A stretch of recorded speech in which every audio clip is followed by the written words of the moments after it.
I hereby call to order this meeting of the Triton Regional School Committee on January 11th, 2023 at 7 p.m. I'm Linda Lukowski, Chair of the School Committee. I want to welcome everybody here tonight and a reminder that this meeting is being audio and video recorded. Our vision statement: we are a community of learners known for our unwavering commitment to meeting the needs of all students. Through the adoption of best practices and our active partnership with families in the wider community who are united in supporting the development of engaged, successful, responsible, resilient learners, students will be well prepared to be ethical, empathetic, and contributing citizens. Can we please rise for the Pledge of Allegiance?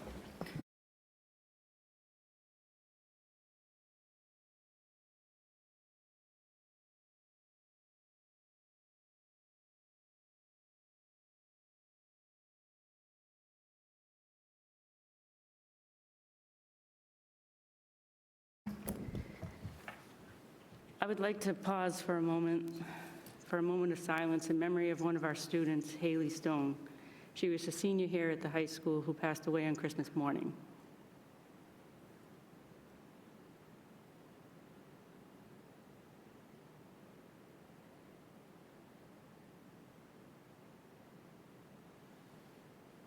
Thank you.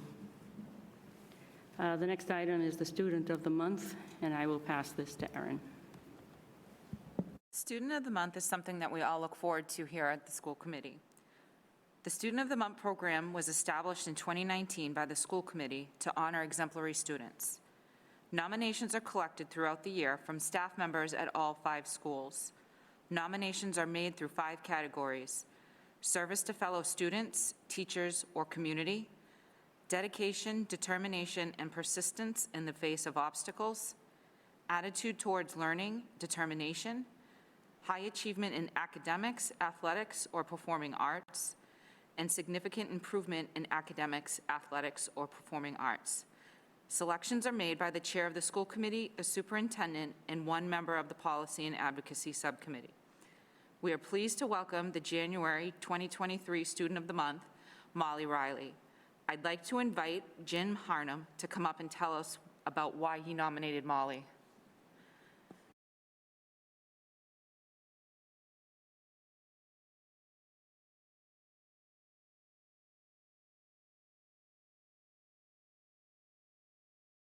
Thank you.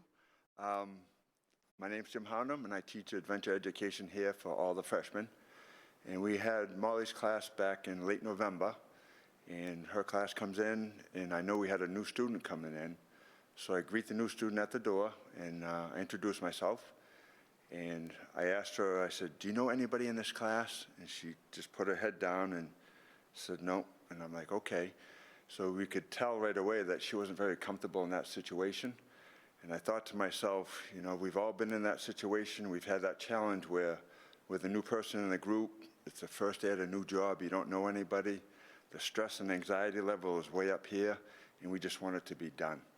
And I looked at her and I said, "It's okay, we'll get through this." And that's when Molly comes over. Molly introduces herself and said, "This is my friend Heidi." And she said, "We're gonna do the flying squirrel today." And I was like, "Ooh." She goes, "To do the flying squirrel, you need a harness."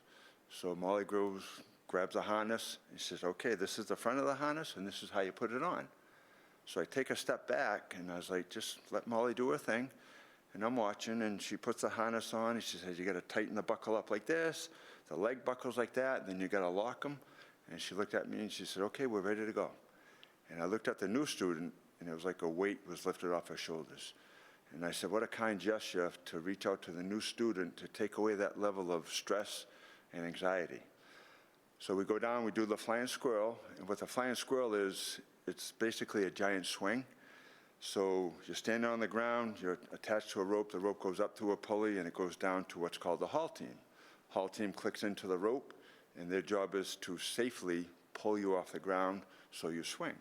When you swing, you're swinging a good 35, 40 feet in the air, so it's quite a trip. So Molly says, "All right, my turn." She goes, she clicks in. I look at the haul team. Okay, 1, 2, 3, go. Haul team takes off. Molly starts swinging up in the air, and she let out a scream that you could hear down to Salisbury Beach. So then we lower Molly down to the ground, and she walks over to the new student. And she says a couple things and clicks her in. And I'm like, wow, this is a lot to ask for a kid that's been in class for a half hour. So she gets over there, she does the flying squirrel, the whole team goes away, we lower her down to the ground, and I thought to myself, I'm like, you know, Molly must have said some kind of words of encouragement and support just to get her to go and do the flying squirrel, and she's been in class a half hour. So we go back to the classroom, and I thank Molly again for helping me out and helping out the new student, and she kind of brushed it off like, oh, it's no big deal. But it really is a big deal to reach out to a new student like that. And so I thanked her, and the bell rings, and off they go. And then, so I'm sitting there at the end of class, and it's running through my head, and I'm like, you know, what a kind act for her to reach out to a new student, take away the stress, take away the anxiety, make her feel accepted in the class, and make her feel part of class in her first day. And I would like to again thank Molly for her random act of kindness. You know, it really helped me out. So thank you, Molly.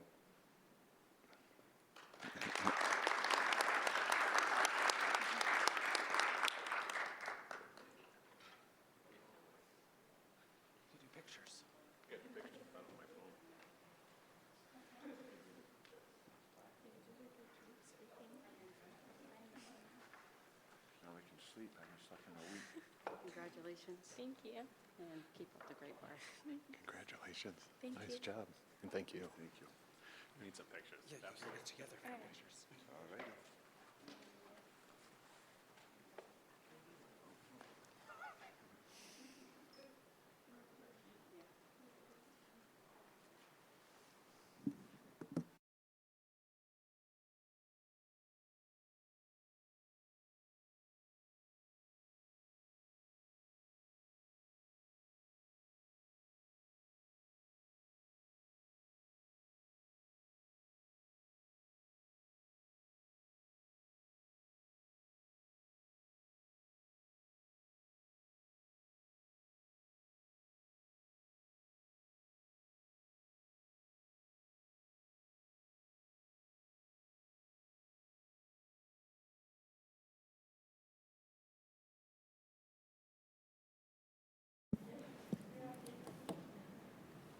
The consent agenda does not include any donations, so can I have a motion to approve the consent agenda as presented? I'll make a motion to approve the consent agenda as presented. I'll second. Any discussion? All those in favor? The next item is our student representative. Andrew Doherty is now going to provide us with his report. Hello, everyone. It's great to be back with all of you for the first school committee meeting of 2023. I hope everyone was able to have a relaxing and safe holiday break, and I'm prepared to share with you the most recent news from Triton High School with you tonight. So first, I'll be starting off with the current student atmosphere.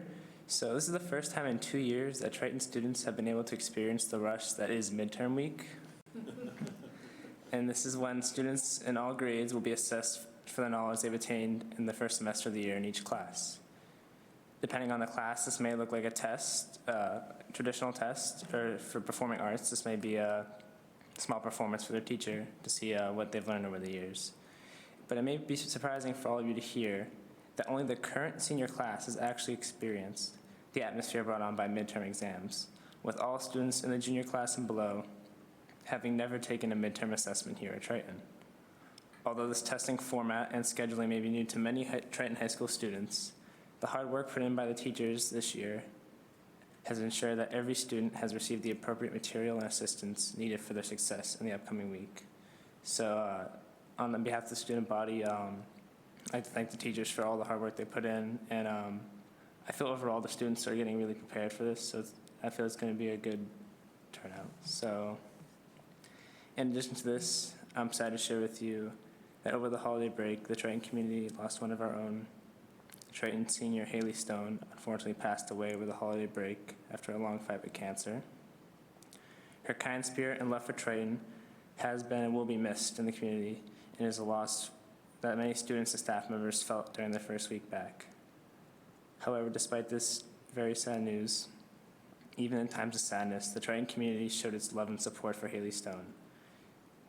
Through paying their respects at her celebration of life and dedicating the playing to her in their sports games and to leukemia research, Triton students and staff members have truly shown how we come together when one of us falls down. So I'd like to thank everyone, administration, all the teachers and staff for their support with the students and anyone who needed to talk to people, especially with, I believe some therapists came to school in the first week and that helped students. I wasn't here personally, but I heard it helped a lot of people cope with the true sadness of the event.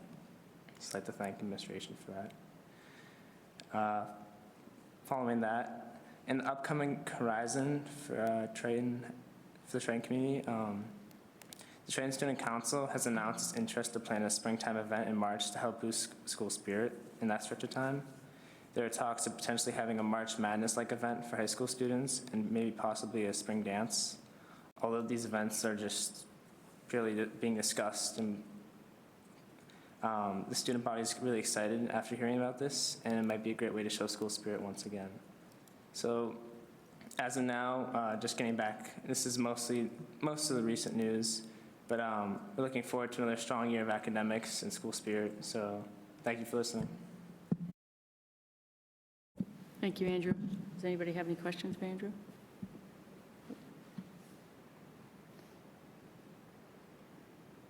The next item is new business. Would any members like to raise items for inclusion on a future agenda item? The next item is the high school schedule and graduation requirements. I'd like to welcome High School Principal Patrick Kelly to present a proposal for changes to the graduation requirements.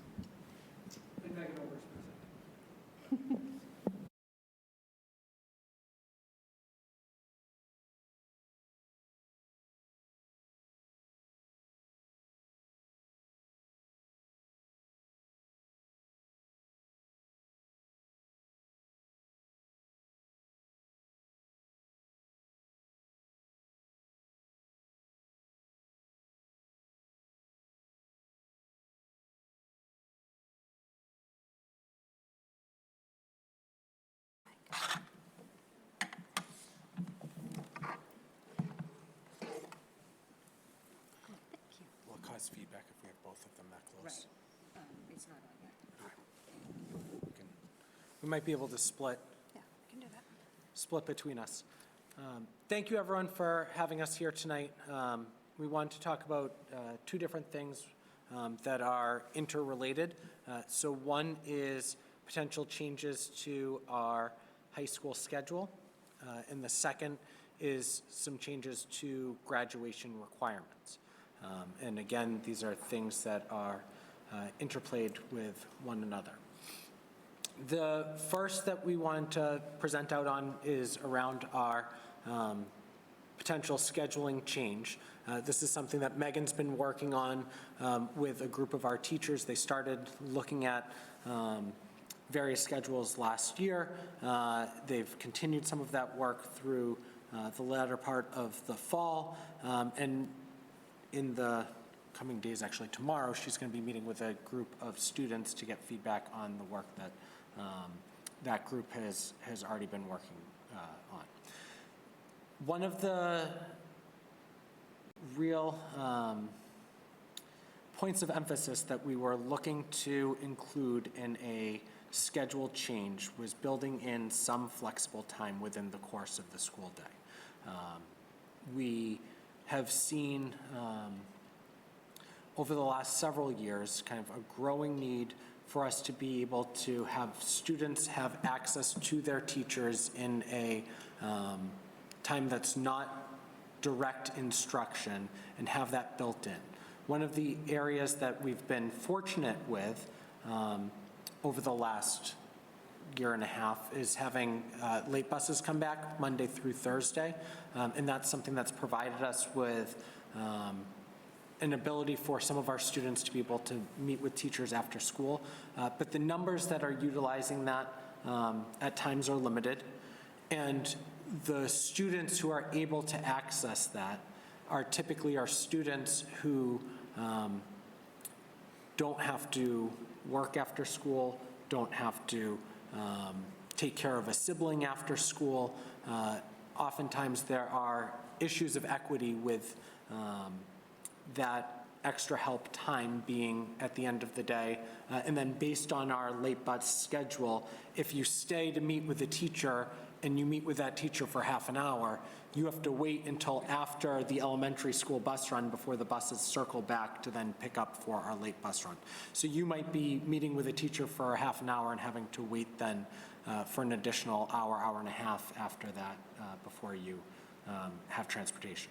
Now, that's not the end of the world, but it also provides an additional complication and makes it harder to convince students that it's a good idea to stay after school when they know they might end up having to stay here for longer. Additionally, one of the things that we really wanted to put in place, and we feel like we've been trying to put in place interventions around it to try to fill a similar function, is to have kind of a dedicated time where teachers knew they had access to students to make up work, to take quizzes or tests when they might have been absent, to do remediation, to do small group intervention, to have time to work with their students in kind of a different way or a different setting, but to also know that you're going to have access to them once every 7 days within the cycle. So in a second, I'm going to let Megan kind of speak to some of the specifics that we're currently looking at with our scheduling options. But the idea is that we're trying to build in a little bit of flexible time into that day. One of the things that we're looking at potentially coming out as part of that is advisory. So we've had an advisory program, and I think it's still written in the contract as a pilot, but for probably 8 years or so, that's been there, maybe more. It might be closer to 10 years at this point, or 12 years at this point. And advisory in its current iteration and the function that it was designed to serve was in response to a NIAS standard. As most of you remember, we had our accreditation team coming to visit, and schools were putting in place advisory programs in response to a NIAS standard that is part of their older frameworks. The place where it's kind of referenced in the new frameworks that they have is vague, but in discussion with them, they said that we are already, even without an advisory program, more than meeting that component through the work that we have with our guidance seminar and some of the other programs that we have at the high school. So that wasn't something that was, they felt would be a significant concern in any way, but they looked at it, at what we were discussing and said having a flex block and that time built into the day and then the other services you provide is something that other schools have considered and moved in that direction and would probably have greater benefit to your student body as a whole, was kind of the feedback that I got from NIASC going through that. And so we're looking essentially to carve out a portion of the day where students have that flexible time to work with the teacher in the class that they had just been in,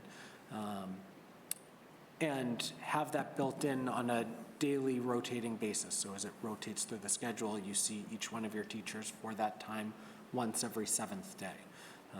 And again, with the idea that it provides us an opportunity for our students to get the extra help and support that they need, and also our teachers to have access to them to make up that work that at times lingers and just hangs out there indefinitely. I don't know if you want to talk to some of the specifics in terms of timing and. Yep, in terms of the schedule. Yeah. So as Patrick said, we started, well, there's always scheduling conversations, let's be honest. No one always loves everything about their schedules. Schedules are tricky. We did do a number of conversations with staff last year. It's hard getting commonalities that everyone agrees on what they want in a schedule, especially amongst different disciplines. But flex time was something that came up both with staff and with students as something that people felt would be incredibly helpful for everybody. So all also, at this point in a school year, with course registration and the timeline for that, significant schedule overhauls aren't realistic. You really need a lot of time to make, again, more significant structural changes. So what we looked at doing, as Patrick said, is, so we have a 7-day, 6-period waterfall drop rotation. So within that, and it's okay that if you aren't following me on that, you have to live it for a while to get through it. But in terms of what that looks like for our students, they have 6 periods in a day. When that occurs throughout the day changes, each day in the 7-day cycle, and then there's one day that one of their classes drops.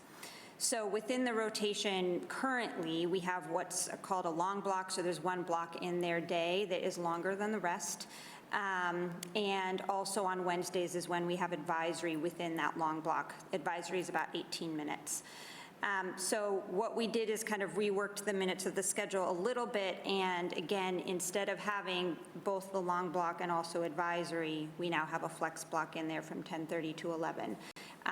As Patrick said, it will be attached to their 3rd period class, so they'll just stay with their 3rd period class 30 minutes longer. It's not new instruction. It's not time to take a extended assessment.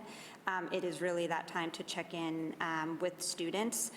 Some of the feedback we also got about that way of doing a flex block is that students that maybe would avoid the class they're struggling in, they now can't avoid it. You know, they need to be there with that teacher to get that instruction or those reminders or whatever else they might need, individual instruction, not group.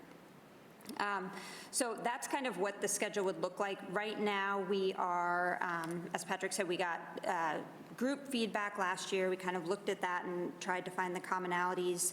We met again as a working group earlier this year and presented. So myself and our assistant principal, Liz Pacheco, spent some time, you know, kind of working on the schedule, presented it to the group for feedback, and then we're meeting with students tomorrow to get their feedback as well.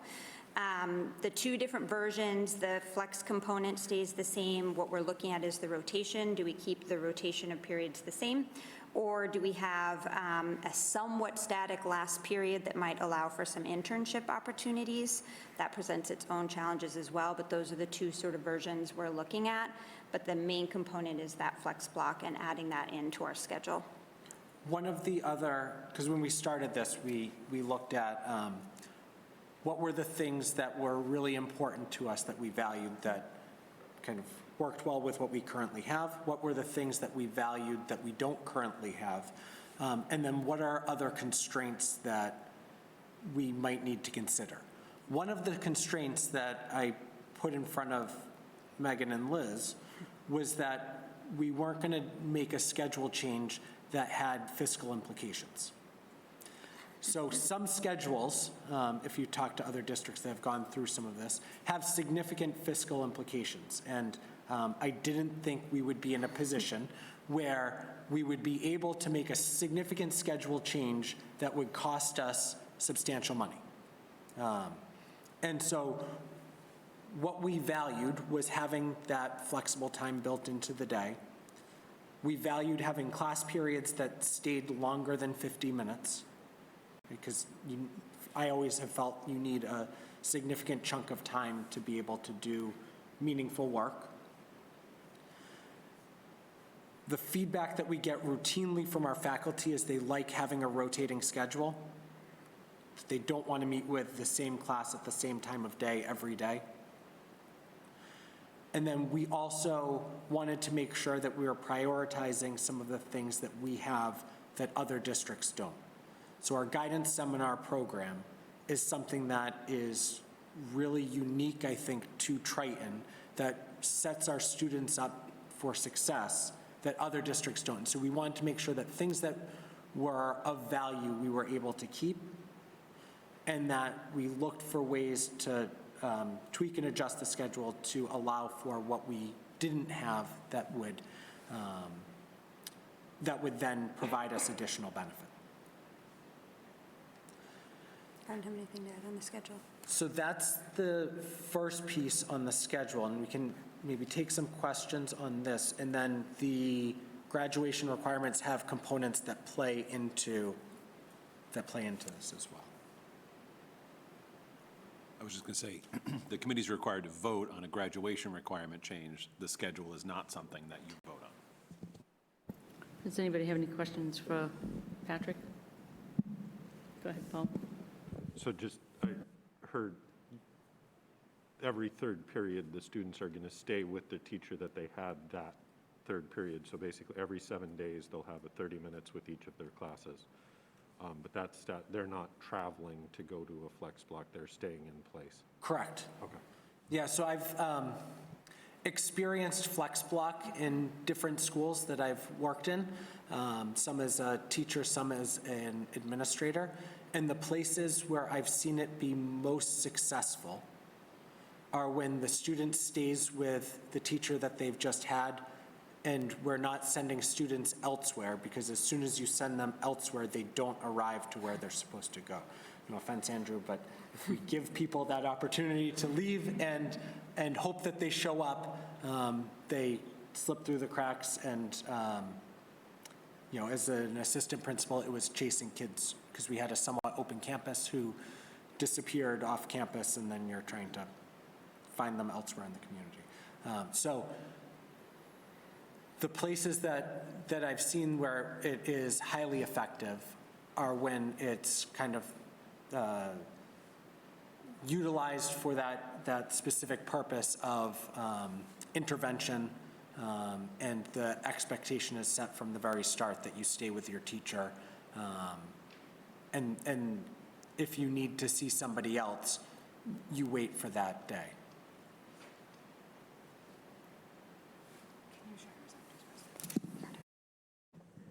Can you talk a little bit about how this schedule and the change would line up with the middle school schedule and what their framework looks like? They don't line up right now, and they don't line up currently. So they won't either way? Correct. Correct. Yes.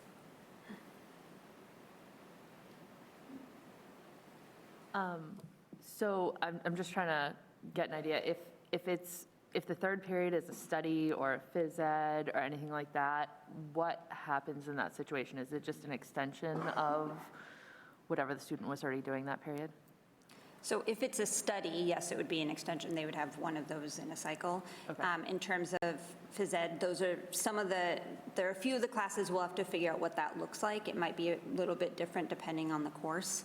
But for most students, that might be an infrequent occurrence, because those are courses that only meet every certain days.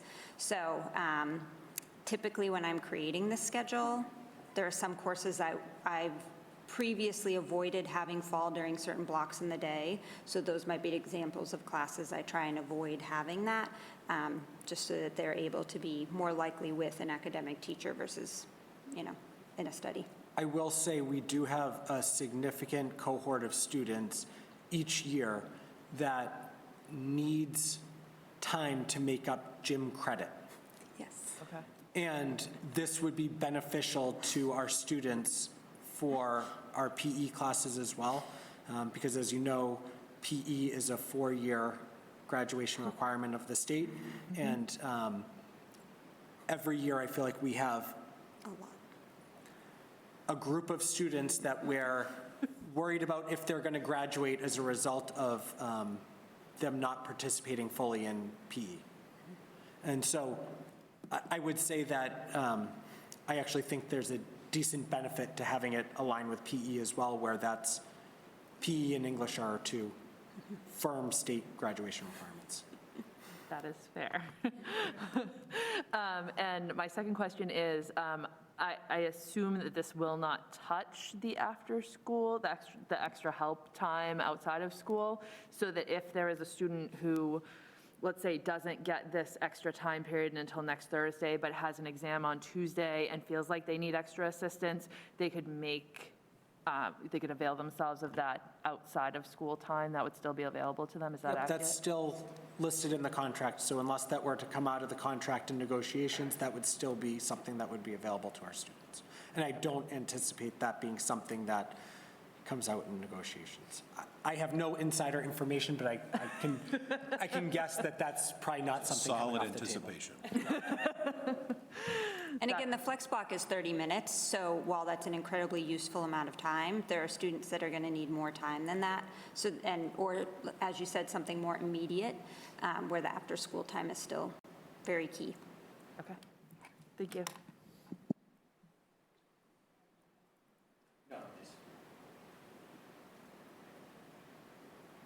Great. Do you want to start on the second? Graduation? Yep. So in terms of graduation requirements, I apologize, I should have checked the last time we changed them, but it's been a while. Currently, our graduation requirements are 4 years of English, 4 years of math, 3 years of history or social sciences, 3 years of science, 2 years of a world language, 2 credits of what we've called fine and practical arts, which is a very broad bucket, and then physical education. So our current proposal is to make some slight changes into how those 22 credits are distributed for students. And it specifically falls under what we're doing with that, again, bucket of they get called elective classes, right? So within fine and practical arts right now, it's music, tech, business, visual arts, performing arts, computer science. We'd like to shift the requirement to be one of those credits is specifically within the visual and performing arts, so music, visual art, performing arts, or TV production. The other proposal within that is to add a half-credit requirement of financial literacy. This is something that, again, is feedback we've received pretty resoundingly from students as something they want and that they want as they head off into the world and feel prepared. There are many states that actually require this as a state requirement. Surprisingly, Massachusetts doesn't, but there are many that do. This is a course we actually already offer at the high school as an elective. It's just not a requirement. So the proposal would be to require that for all students. And I apologize, I should have prefaced by saying these requirements would start with the current incoming freshman class, so class of 2027. And then in addition to that, this is less of a graduation requirement and more of a scheduling requirement. But right now, all freshmen and sophomores are required to have the equivalent of 6 full-time credits plus PE. But juniors and seniors are only required to have 5 plus PE. We'd like to increase that to 6 plus PE for all students, especially with the addition of a flex time within their schedule. We have some seniors that have 2 study halls and then would have flex. That's a lot of unstructured time in their day, and we have amazing offerings at the high school. We have incredible classes that meet the needs of a wide range of learners and students, and we want them to take advantage of those opportunities. And additionally, 75% of our students already do meet that as is, having 6 classes plus PE. So a lot of our students are already in that boat. So it wouldn't be a change to the total credits required to graduate, but just within the credits required, we're being a bit more specific about what some of those elective credits should be used towards. One of the other places that we're looking to focus on, especially with our visual and performing arts credit, is really looking at having that be something that happens in the freshman year. So as we talk about how we kind of build back up our visual and performing arts, specifically thinking around, some of our music programming across the district. One of the things that we're hoping for is that if we get students in those classes, especially as freshmen, that we have the chance to hook them. And that those students then take more music courses or take more art courses, and they get a deeper experience in participation in the arts, and that helps make them more well-rounded students, and that they have access to some of the offerings that we currently have. One of the things that Megan did as we were kind of working through this proposal was to look at our current offerings and our current schedule and what our capacity would be, and whether or not we would have capacity to do this with the staffing levels that we currently have. And within our current courses, we would have capacity to add in the students that aren't currently meeting that requirement and fit them within the courses that we're currently offering. So we feel pretty confident that this is something that we have the staffing already in-house to be able to handle and manage, and that it really has the chance to provide benefit to our students, to further enrich their experience, and to hopefully hook some kids into the arts who might be doing something else, and not realize that there's something amazing that's out there for them. But the switch to 6 full-time courses plus PE, we think is necessary, especially given the scheduling change where we'd be adding a flex block in.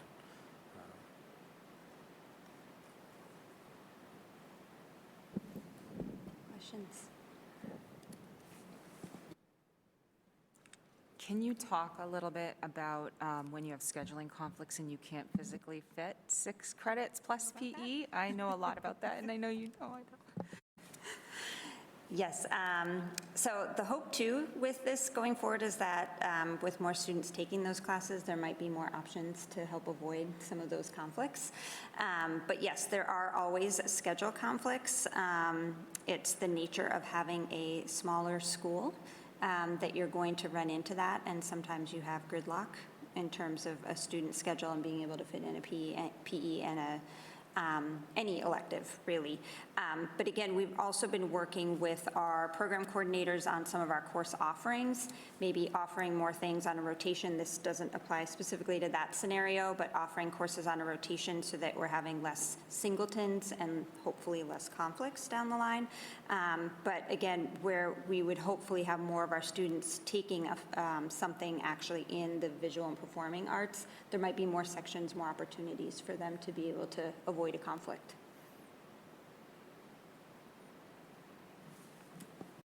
So my wheels are turning again. So what you're saying is that there would be, and I can explain the situation, there'll be more opportunities for concert band and jazz band to actually fit in the schedule together, but the groups wouldn't actually play together at the same time before a concert? Not necessarily, but there might be different configurations within how our PE schedule runs or how some other components of our schedule run that might reduce some of those other, like, because it's like a Sudoku puzzle, like putting it together. So with again, more opportunities, it means there might be more configurations that allow for something like that to work. Correct. Our, like, band specifically, they practice together, their classes together, they need to be together. But hopefully there might be other components within the schedule that would shift that. That being said, even with no change in a graduation requirement or no change to our schedule, there's always, like I said, in a smaller school, we are just going to have conflicts just because of the size of our school and the number of courses, number of sections of a course we're able to offer. Yeah, it's tricky. One of the other things that we're looking at, so Megan talked about having some courses that are running on an every other year basis, and that being something that we plan for. So a student knows, you know, this course is going to run my sophomore year and my senior year. I need to make a choice which year I want to take that in. But then the other thing that we're starting to work with our program coordinators around is semesterizing courses and having more semesterized electives.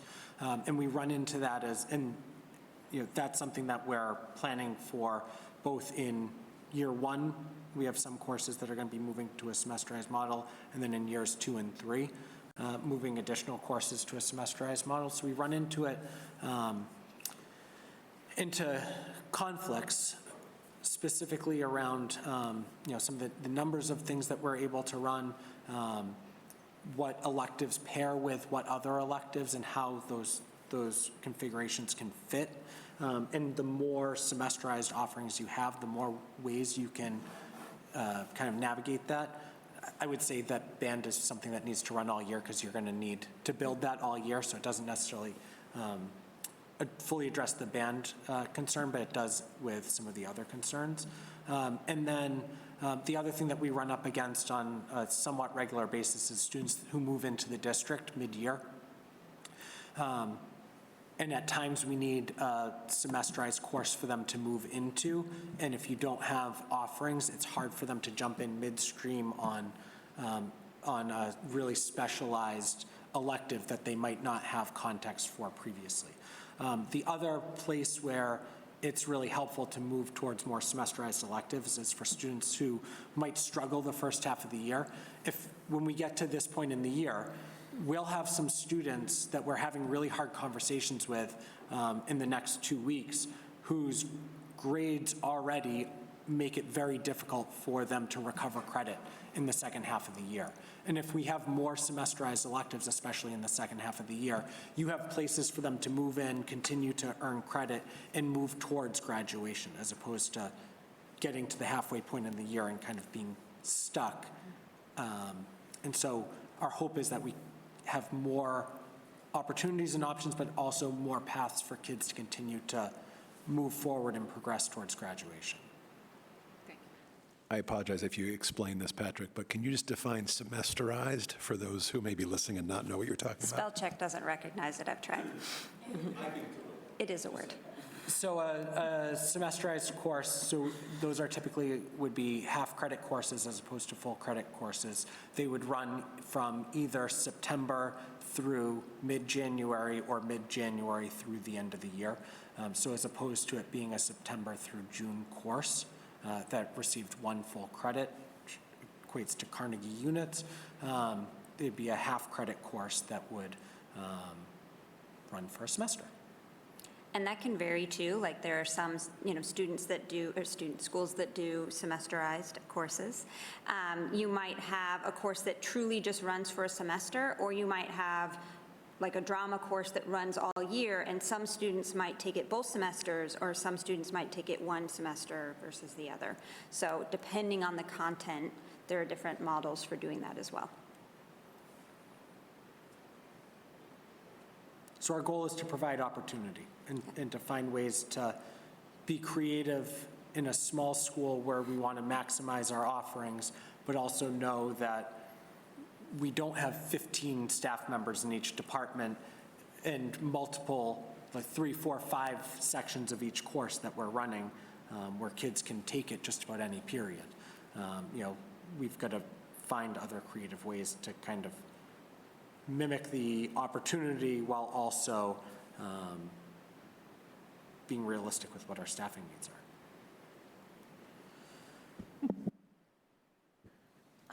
So I just wanted to say thank you for including financial literacy, because of all of the times that I get asked, do you offer this at the high school? This is probably the thing I most frequently copy and paste out of the program of studies and into emails to say, yes, it is offered, not required, but it is offered. Like the kids can get it if they, if they want to put that in their schedules.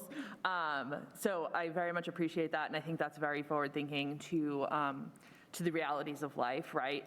Not everything you learn in high school, I'm sorry, people who teach high school, but not everything you learn in high school is going to apply to real life. There are things that I have not used in however many years. She was not talking about physics. No, definitely not. I played billiards, so it's been used. To be fair, Beowulf makes you think in a certain way, and that thought process has value. Just saying, there's something you're going to use on a monthly basis, and this is it. So I think it's valuable to have that level of knowledge coming out, because it can help people. I wish I had had it in a way, because the first thing you do, or at the time, walk onto a college campus and you get offered a credit card. And it was like nothing I had ever dealt with before, and you don't come in with that knowledge, and you're learning with very real impacts kind of on the go. And that is a hard way to learn. So anyway, I just wanted to say that. And I was just curious, I know this will not impact you, Andrew, but I was just curious if you had thoughts on this, if it was something you wish that kind of had been in place, or.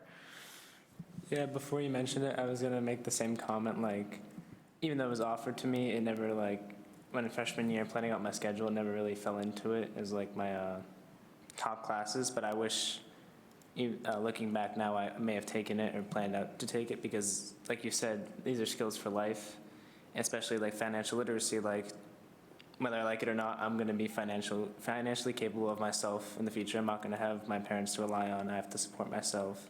And that's can be said for all of us here, all the students here. They're going to have to be able to support themselves.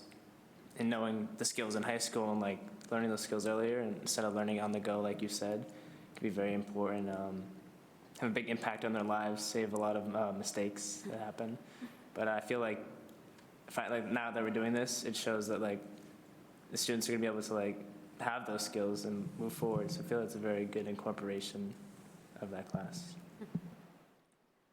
As a side note too, just, we did put in there recommended to take during junior and senior year, because in our conversations, we also felt like freshmen are not ready to take in that information and the real world implications we already sometimes struggle with. Sorry, Andrew, some of our juniors and seniors sounds like you've got this down, but some of them understanding the weight, like it's funny money still to so many of them. So the junior senior component and where we put it within their schedule is really key. We want it to not just be a checkbox, but give it to them at a point in time when they're actually able to absorb the information. There's also a higher likelihood that our juniors and seniors have jobs and will be collecting a paycheck and needing to know what to do with that paycheck. I appreciate being budget conscious that you're tweaking the schedule for our students as best you can, but trying to make it budget neutral. Yes. It's very beneficial that whatever you're trying to approve on will be successful. So I thank you guys for that. Thanks. I'd just like to add, we've been talking so much about the schedule minutia, and obviously that been there, but thinking about it from a big picture standpoint and the vision of a graduate, what I'm hearing and what I really like, we've got that practical piece that you spoke to, the arts appreciation, but even adding the additional credit requirement, I'm seeing that as an opportunity for a student to learn something that they may not otherwise have had that opportunity to get into. And with the, like you said, the number of offerings we have, I think there will be a student somewhere every year that picks up something, that picks up a new life interest, a new life piece that they wouldn't otherwise have. So I really like that from that perspective as well. I'd say the other day I was in our metalsmithing class, and actually they had me make a ring for my wife for Christmas. They made me come in to make her a ring, and so they taught me how to do that. But the mix of students in that course is really kind of cool. Kids from across our entire school spectrum, the way that they kind of interact and use that space, kids in our AP classes, kids that are in lower level classes, kids that just don't typically come in contact with each other. And so there's also like a socialization aspect of that as well, that I think about, like how some of these elective offerings provide opportunities for our students who travel in different spheres to engage and interact with one another. That's really kind of powerful and meaningful too. I would just sort of add on, I also really like seeing the separation of the visual and performing arts out and requiring students to take that. School is not just an opportunity to learn what you're going to need, but also an opportunity to learn who you are, what you like, how you're going to enjoy life. And getting these arts to all of the students is an opportunity for them to grow. So I'd like seeing that separated out. If I'm on my soapbox, as we see all the ChatGPT, all the AI technology that's coming out, and we think about what the role and function of school is and is going to be in the future, I firmly believe it's about teaching individuals how to find humanity and how to find beauty. The computer is always going to be better than us at computation. Now it's going to be better than us oftentimes at drafting an essay in 45 seconds. But it's about that aesthetic beauty and how we convert what's going from kind of mechanic or robotic into human. I'll add too, I work personally with so many students who are in our higher level courses that really need that creative outlet in their day. And that isn't to say that our AP and honors level courses aren't creative. They're incredibly creative with the projects they're doing. But many students that are taking, say, jazz band or are taking ceramics is a big one that we have a lot of seniors take when they have a pretty heavy course load, because it's just such a great, I don't even want to call it a break, it's just a different outlet for their brain when they're doing such intense studying, and then to just work with their hands in the ceramics course. So we just see such benefit for our students as a whole person in terms of kind of shifting that requirement a little bit. I want to thank you both, because I think this is important for our students. Any other questions? I just had a quick question about the financial literacy course.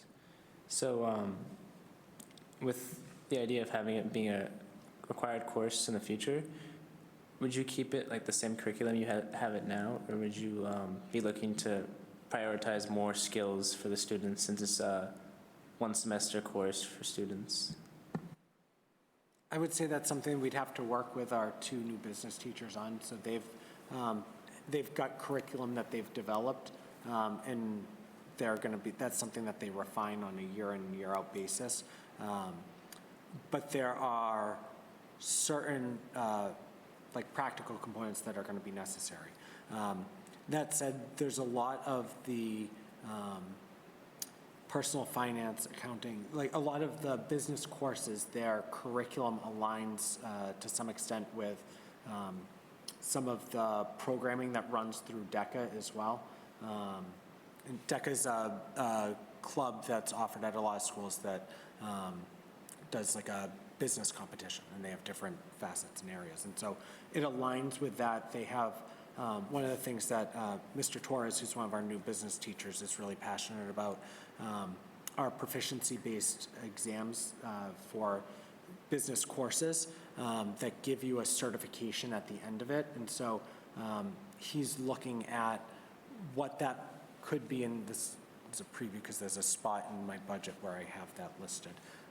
So preview for next week, but he's looking at wanting to have that as something that's a component where you might leave one of those business classes, potentially even personal finance, with a certain certification that goes along with that. So it's a long way to say that they've got curriculum that they've developed, and then they're continuing to look at how they shape it to kind of best meet the needs of students and what their reality is going to be. So like the other day when I was in there, it was at end of last week, Thursday, I was in a personal finance class, and they were talking about non-traditional loans and non-traditional lenders, and where you might go, and kind of analyzing a variety of non-traditional lenders and what the function of each was, and who might want to go to those. If you're starting a new business, which of these non-traditional lenders might be the best option? If you are an individual looking for a personal loan but you have bad credit, which of these might be your best option? And so they were kind of playing through different scenarios. I see Kyle wanting to go and join in. If you're a school business manager and the budget gets tight, who you might want to go to? Yeah, so they're already doing some of that work, but I think it's something that they continue to refine. Thank you. Could I have a motion to approve the changes to the graduation requirements as presented? Make a motion to approve the changes to the graduation requirements as presented. I'll second. Any discussion? All those in favor? Thank you both. Thank you. I just want to say thank you to both Patrick and Megan as well. I know we've had lots of discussions over the last 4 years, 2.5 of them buried in COVID. But there's been a vision that Patrick came to the high school with in tweaking and changing and bringing this student-focused learning and student agency forward. So I want to thank Patrick for his leadership in steering the ship, and to Megan for her work behind the scenes. You don't see Megan a lot, but there's an amazing amount of work she does. And I will also say, I have never managed a high school schedule. I think over my time with Megan over the last, 15 years, I've maybe got ankle deep and then went running as fast as I could. So this is what Megan lives and breathes each year, and I know over the summer, end of the year, it's an immense amount of work, and she does an incredible job making, again, there's always going to be conflicts, but, doing everything she can to make sure all the students get what they need. So thank you to you both. Thank you. Thank you.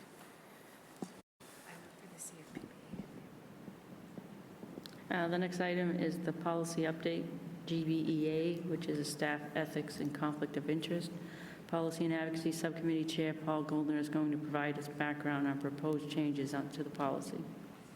Okay, so the relevant change to the policy that we're proposing is included in the agenda, but it says, the fourth paragraph of policy GBEA currently says, moreover, as there should be no conflict of interest in the supervision and evaluation of employees, at no time may any administrator responsible for the supervision and/or evaluation of an employee be directly related to that employee.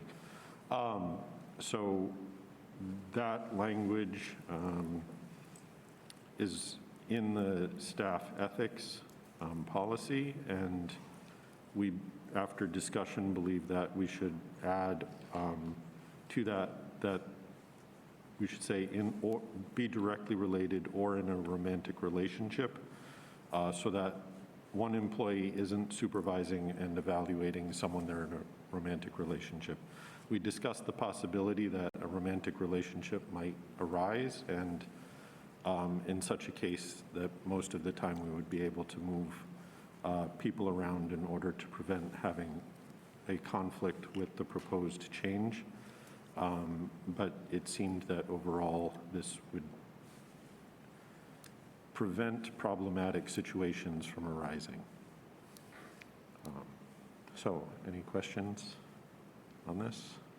So can I just add, when we reviewed this with council, there was other suggestions and complications of, to your point about how to remedy if there's punitive and what the discipline, but the point isn't about that. This is about setting a standard that exists for family, and in many cases, people are family, they're in a relationship lifelong or otherwise, and just don't happen to be actually married or actual, so straightforward. We kept it simple.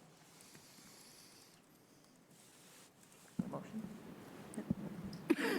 Motion to approve the changes to policy GBEA as recommended by the Policy and Advocacy Subcommittee as a first reading. I'll second. Any discussion? All those in favor? We'll bring that back in February for a second. The next item is the MSBA project notification, and I'll hand that to Brian. Yes. So it's old news now, but I had shared with you last month that I got the verbal heads up that it was coming, and we did get that letter. The board did vote as recommended by the MSBA to not approve our project. This is, we talked about this earlier with the Policy and Advocacy Subcommittee with regard to the funding levels and the inadequacy of the $800 million cap that currently exists. So I think there's a lot of work to do. This is something that the Policy Subcommittee is going to take on. What was the statistic? If we stayed with the existing cap, it would take 113 years to deal with and renovate all of the schools, the 1,800 schools in the Commonwealth. And you know the MSBA puts forward a requirement that it's a 50-year lifespan. So it's they can't even meet their requirement within the cap. And this is based on a study. I don't want to, Narissa's done a lot of work on this. This is based on a study that the MSB had to do themselves as required by the Student Opportunity Act. So lots of work to do on the advocacy side, but the non-official conversation that was had with me was that this was about numbers. The project is viable. It is a strong and severe need. They are just limiting, pretty demonstrably limiting the number of projects they're able to bring into the pipeline this year into eligibility. So, they already turned down or turned off the accelerated repair for this coming school year, or for the current year, so it's in '23. So those both would be opening next Friday. Accelerated repair would have been closing in February. The core program, which is what we applied for, will close on in April, mid-April. So we were encouraged strongly to apply again. Diane Sullivan, who many of you have met over the course of the years, the Pine Grove Project, and the rest of the team truly believes it's a need and it's a viable project. I was reminded that it took us 3 attempts to get in with Pine Grove School. So that is the normal path. I don't like the path, but that is the normal path. Unfortunately, it sounds like if this were a typical year with the typical funding streams and funding levels, we would have been receiving a letter welcoming us in and would be off to the races. So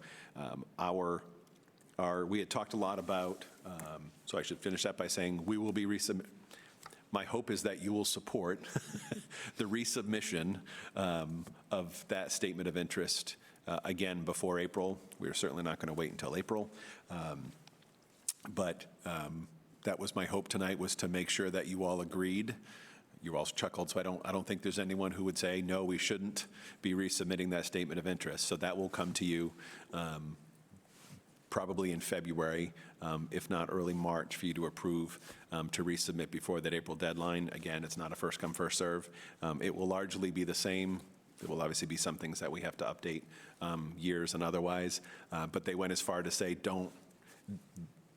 in years past, they've talked about deficiencies within the statement of interest. Are there areas that weren't teased out, that weren't articulated? Literally said, you don't need to change a thing. And the MSBA will literally repopulate it into the system for us. We'll do the tweaking. You'll have to retake the votes. There's a lot of formalities. So we will go through that process well ahead of the April deadline. The other piece of this pie is we talked a lot about Plan B. What are we going to do in the interim? There are certainly needs, but I don't believe there are any, and we've had this discussion. There are none that are, all of the needs are so large in scope and scale that they are measured in the multiples and tens of millions, not hundreds of thousands of dollars. So we set aside, you will formally shortly hear, after the gentleman to my right recommends to you that you adopt the fall adjusted budget, which will, in essence, move the money around, as we talked about, pulling 500 out of E&D and $1 million out of ESSER 3 to put that money into stabilization. So we will end the year on June 30th. That's right? Yeah, that will be in stabilization on June 30th. We don't believe that it's a good use of funds at this point to say we should start tackling projects with that money.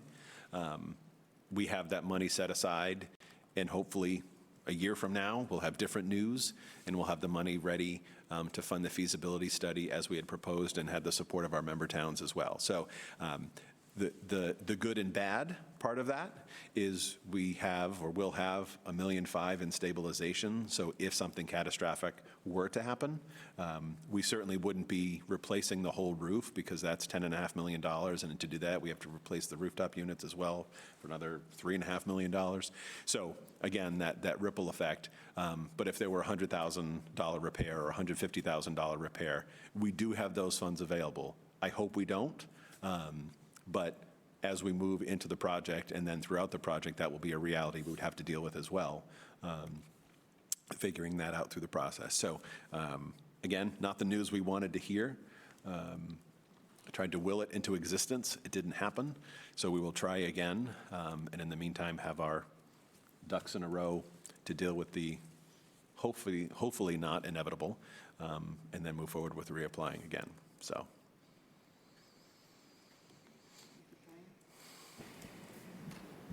Superintendent's report? All right. I was going to see if anyone had any questions. No one has any questions on that, right? Not much to talk about.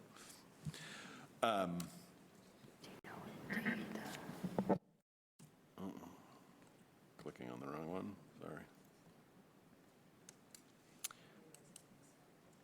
Say that one time? Said, I can't believe you have nothing to say. Yeah,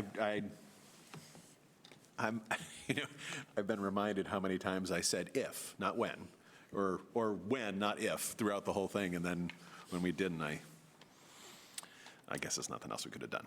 So, on to my report. I did note the loss of Haley Stone on Christmas Day. Again, I want to reiterate, Triton's support of the Stone family has been so incredible.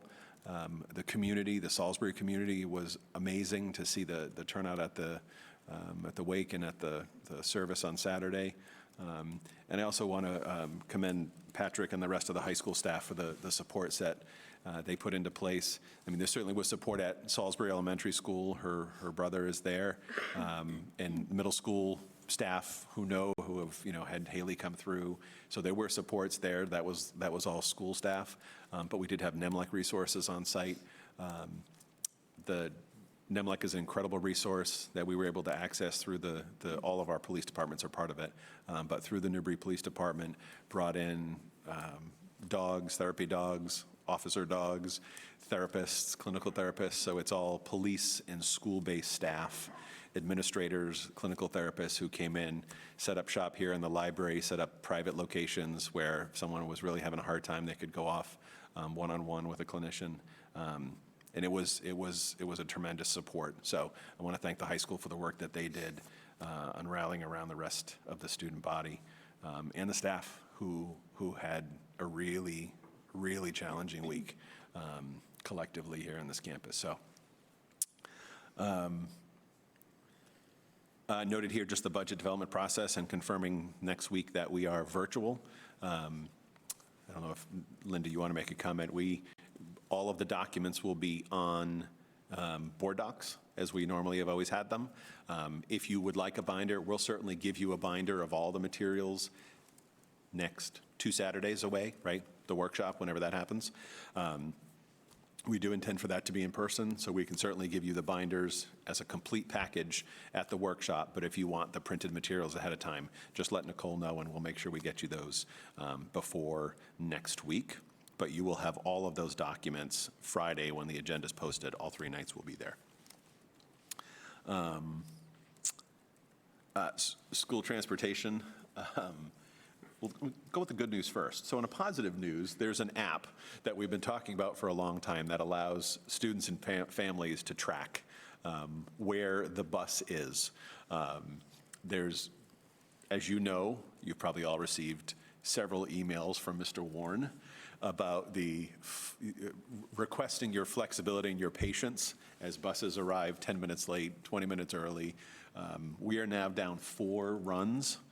We have collapsed 4 routes permanently, and we are one driver short still. So we originally had 24 runs, we have 20, and we still have 19 drivers full-time. So our dispatcher, she's still Jackie, our dispatcher is still, our lead contact is still out on the road driving buses. So that situation has not gotten better. It's ebbed and flowed, but that continues to still be a challenge.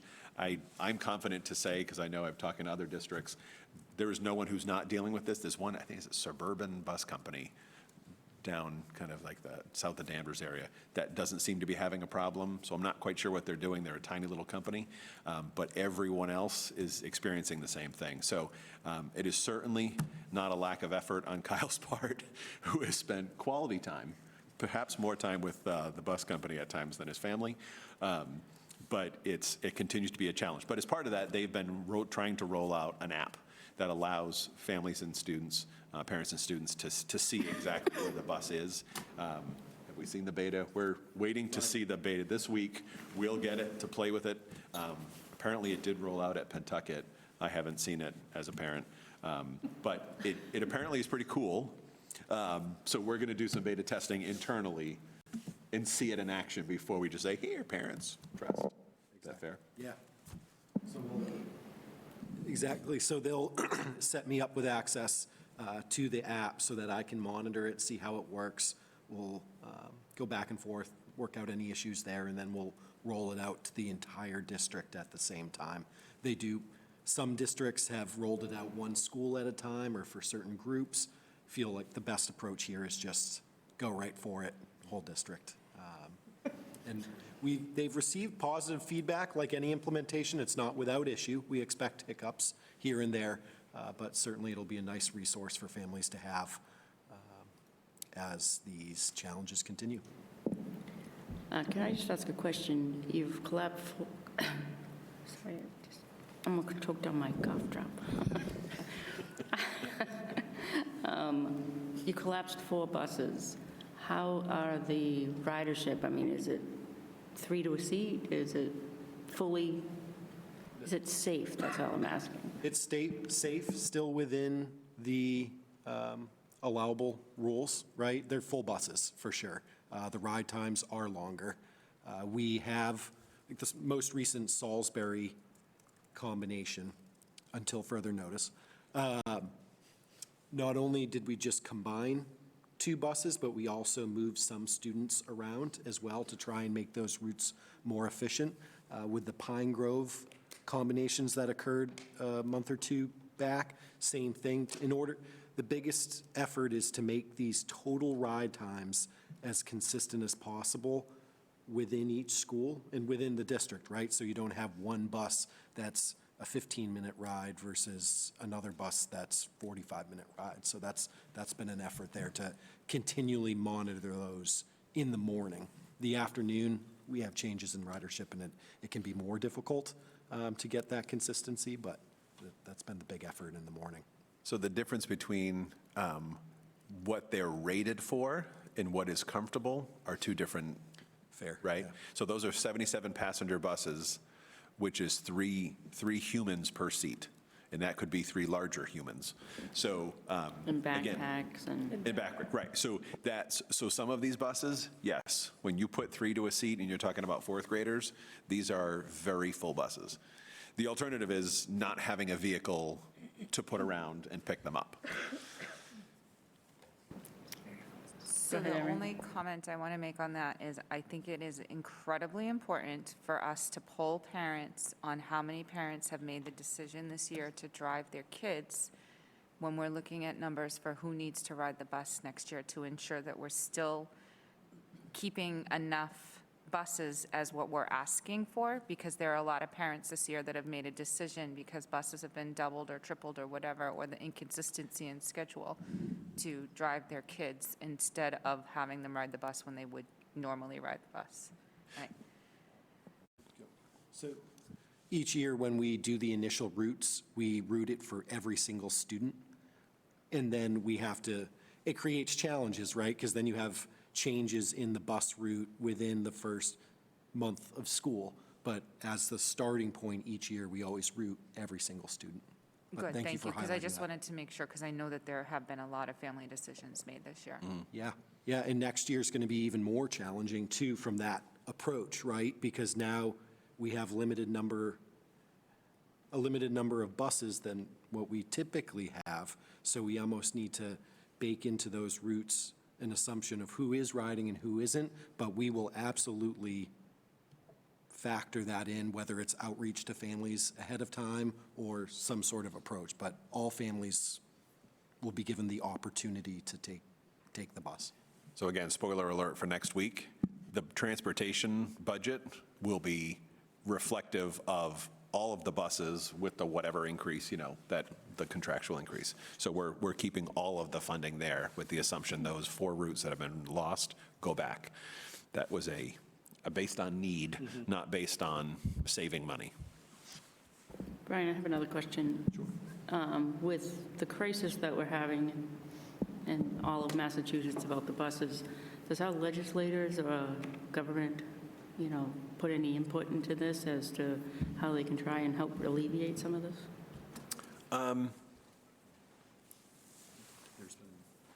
Yeah, you jump in. You'll be- A couple of items. So on a federal level, there's the testing requirement. So all yellow school bus drivers have to pass their CDL. There's been a push to make that not a requirement anymore. There's also one thing that they did alleviate, and I have to look into the details, is the under the hood component of it, which they waived. Certainly, there's efforts being made there. There hasn't been, I would say, significant progress at this point. I mean, we're still having issues hiring folks, right? So it's, there's advocacy being done, but we haven't seen significant progress yet. The discussion, I was on that Transportation Commission years ago, and legislatively, the discussions go to efficiencies and collusion and no ways to prove collusion, except for Go Beacon is now the mothership of every single bus company in the northern half of Massachusetts. So it's I don't think there's anyone who wouldn't acknowledge that it's a problem. But the driver issue is not unique to Massachusetts. This is a national problem. And I'll say, this is Brian Forget speaking, I worry about, the under the hood, removing the requirement for a CDL license, because I want to feel safe knowing that the 24 individuals transporting 60 kids around know what they're doing and what they're driving. So honestly, it comes down to the concept of, we're in negotiations currently, the term livable wage is everyone wants to talk about a livable wage. And when you look at what a bus driver is making, and the amount of, it's, again, work, the intensity sometimes of what they're doing, it's, again, we're waiting for Linda to come out of retirement. But, when Linda drove the bus however many years ago, it's a different time, it's a different experience. So, like Dave Peterson, right? I mean, Dave Peterson drove a bus forever after retiring, and that kind of profile of a driver isn't who we see anymore. And so it's recruiting new people who are interested in this. Is it a career, or is it extra money, or what it is? So it's the challenge of, I'm looking at your screen, they've done these open houses and tried to do anything they can. They had a $5,000 bonus at one point. It was more than that. They're paying $30 an hour. Yeah. 25 to 30, yeah. So, And being a past school bus driver, the CDL requirement, I mean, there's nothing to it. You take a test just like if you were to take your permit test. So that, whether you have the CDL requirement or not, the bus companies really teach you how to drive a bus. You have to parallel park a 40-foot bus by backing up, and, I mean, they really train you how to drive these buses. So if they eliminated the CDL requirement, it's not a big deal for them to, if they were to require that. The Cool. under the hood feel thing, better. that's one of the things that I don't understand why they're making you, because if the bus breaks down, I'm not getting out of the bus, lifting up the hood and fixing it. Yeah. Yeah. You're calling up the office and saying, hey, my bus broke down. Come and rescue me. Yeah. Yeah, and I think, we have an attractive contract in that we require fairly new buses. So there are districts that don't put any clause in there about the age of the buses, and you can see that rolling around in some towns. The only So- thing that they don't teach you when you're doing, I mean, you learn how to drive a bus and how to put the lights on and get the kids off safely. It's when the kids are on the bus, you don't get taught how to make sure that those little human beings stay in their seats. So I could tell you how, if we were paying $30 an hour and we put a monitor on the back of every bus, I guarantee we could find drivers. No, absolutely, because, So- like, being a bus driver, you occasionally look in the mirror, to check on that they're not killing each other. But other than that, your job is to get those kids to the school safely. So would you go back? To, if they gave you a monitor? I would not go back and be a bus driver myself. Okay. Never say never. That's right. That's what Mama told me.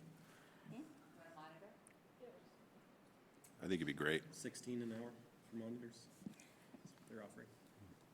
Anyone else? To the point about recruitment, I haven't had an opportunity to follow up on the conversation I had earlier this week, but I was speaking with a group in Lowell that trains immigrants for jobs and mentioned the transportation issue, and they were very interested in that. I haven't had an opportunity to look yet for groups around here that might be doing something similar, but if anybody does have those leads, it's something I want to look into. And absolutely. Will. But they were, the light bulb went off. Love it. When I said that, so. Yeah, we actually have quite a few drivers coming from Lowell, that whole area.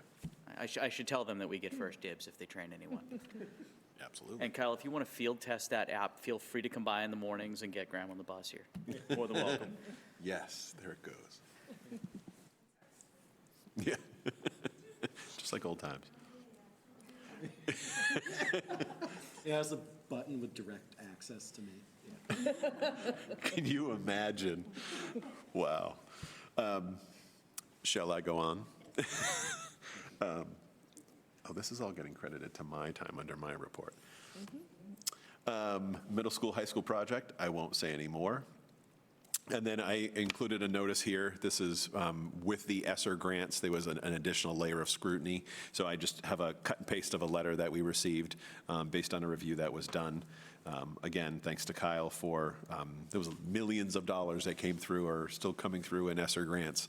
And so he passed the test and all of our books are in order. So wanted to note that here. And then the personnel report is there if you have any questions. So you don't want another hat, school bus driver? I've always dreamed. We've talked about it, like, it could be fun. I don't know. Okay. Yeah, I do the mornings. Can I have a motion to receive and file the January 2023 superintendent's report as presented? I'll make a motion to receive and file the January 2023 superintendent's report as presented. I'll second. Any discussion? All those in favor? Thank you. The next item is the dress code. The dress code policy was approved as a first reading in December. Does anyone have any additional input on it before we take a vote? Can I have a motion? I'll make a motion to approve the Triton dress code policy as a final reading. Second the motion. Any discussion? All those in favor? The next item is the FY23 adjusted budget approval. School Business Administrator Kyle Warner is going to take us through the adjusted FY23 budget proposal. Excellent, thank you. Yes, so the final adjusted budget was attached to the agenda here. Quick note is that we reviewed this with Finance Subcommittee last month in detail. I'll go through a quick summary, but they did enjoy a line-by-line review last month. I could see Linda some. requested it. Yeah. So just quick refresher, the final adjusted budget is presented each year in the fall because as part of the normal final budget, we have to place certain things in a district-wide line item that we don't reasonably know at that point in time how they'll move on out to the other schools. And a perfect example of is the TRTA column movement, where each staff member has to notify us if they plan on moving in a column in the salary scale. They have up until August to submit that document, the supporting transcripts. Some do, some don't, so we move the budgets to the individual line items in the fall. So within this budget that's before you, there's the usual salary reclassifications for those district-wide budgets. There's certain items that pop up throughout the year, like there's been a need for additional instructional assistance at certain schools because of IEPs that come up and specific student needs. It's worth highlighting that of all the salary adjustments that were done in this document, we did not utilize the $150,000 salary reserve at all, so we were able to fill all those gaps using existing resources, so that was notable. The other main item in this document is the $1.5 million transfer to the stabilization fund. Like Brian highlighted, even though we weren't admitted into the MSBA core program, we do feel it is still We would still like to propose that $1.5 million transfer over to stabilization for either a future feasibility study or if there's a need for maintenance. So that funding plan for the 1.5 million was detailed in a separate document that shared with you all, but at the bottom of each page, each school's budget is a description of each of the changes, and put an asterisk on each line where the change was associated with that funding plan for stabilization, since it does show some significant fluctuations there. Let's see, so that one last item there is that of that transfer over to stabilization of 1.5, 1 million is utilizing ESSER 3, not the full balance, but almost the balance there of what was available to us. And then the remaining $500,000 is a transfer from E&D. We did just have our E&D certified by the state for $1,104,395. So that fell right in line with our planning. So utilizing $500,000 of it will still leave us in a good spot. And lastly, at this time, there is no impact on the assessments to the communities due to the changes that are proposed in this budget. On the page here where it shows a summary of the budget compared to the final, it shows a $500,000 increase that's fully funded through the use of E&D. So certainly happy to take any questions you might have on that. I think we should note that because of what our E&D was for the stadium project, we assessed $90,000 to take off for the 3 towns. So just so that people know that as well. That's correct. So anytime our E&D is, quick refresher, like you mentioned, anytime our E&D is certified above $500,000 in the subsequent year's budget, we'll have to use $90,000 of that to offset the debt service. We did that in the FY23 budget. Because this will now take our E&D down to $604,000, we'll again have to do that for the FY24 budget. Does anybody have any questions?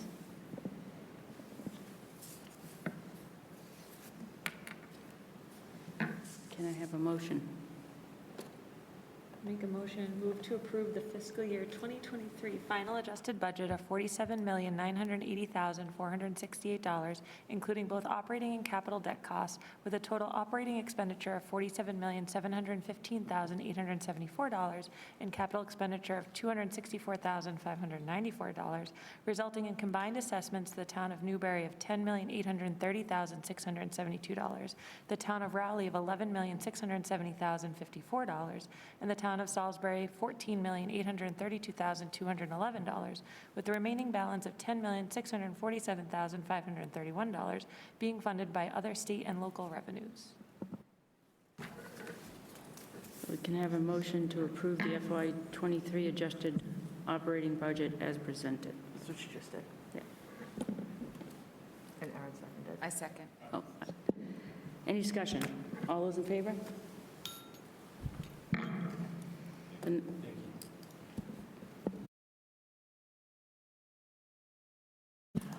Preschool tuition rates. The discussion on preschool tuition rates was tabled in December because members had questions that could not be answered in that meeting. We're going to take this up again now, and I would like to ask the superintendent to provide a quick recap before we handle those questions. Yes, last month, we started this discussion, and then there were several questions, and Kyle wasn't here, the man with all the answers, so you asked that we bring this back on the agenda to have him answer the questions. There were some questions that were submitted, so he certainly, hopefully, as people ask questions, he'll have the answers for you. But again, the genesis of this is we have not adjusted preschool rates in quite a long time. Our rates are On the lower end, they're very competitive with our nearest neighbors. On the lower end, if you go take a further circle around, we're one of only a very few districts who provide any what's the word I'm looking for, a sliding scale or offset for tuition based on need. What we've historically done, at least for the last several years, is anyone who qualifies for free lunch gets the programs for free. Anyone who has reduced lunch has the program at 50%. So what we proposed here was to keep the rates competitive, keep the rates as they are, but adjust our sliding scale so that anyone who is receiving free or reduced lunch receives a 50% reduction in the programs, except for the 5-day program. The 5-day program, there's even some data I know Anna has about the impact of the 5-day versus the half-day programs. But that the 5-day program wouldn't have any reduction based on financial need. Again, there are quite a few students in that program who are in that program because of an IEP as documented in their IEP that they need that 5-day full program. So that's a starting point. There's, for us, our discussion was, we were kind of all over the place as far as should we raise rates and keep the tuition remission the same, or there was lots of different ways to go about this.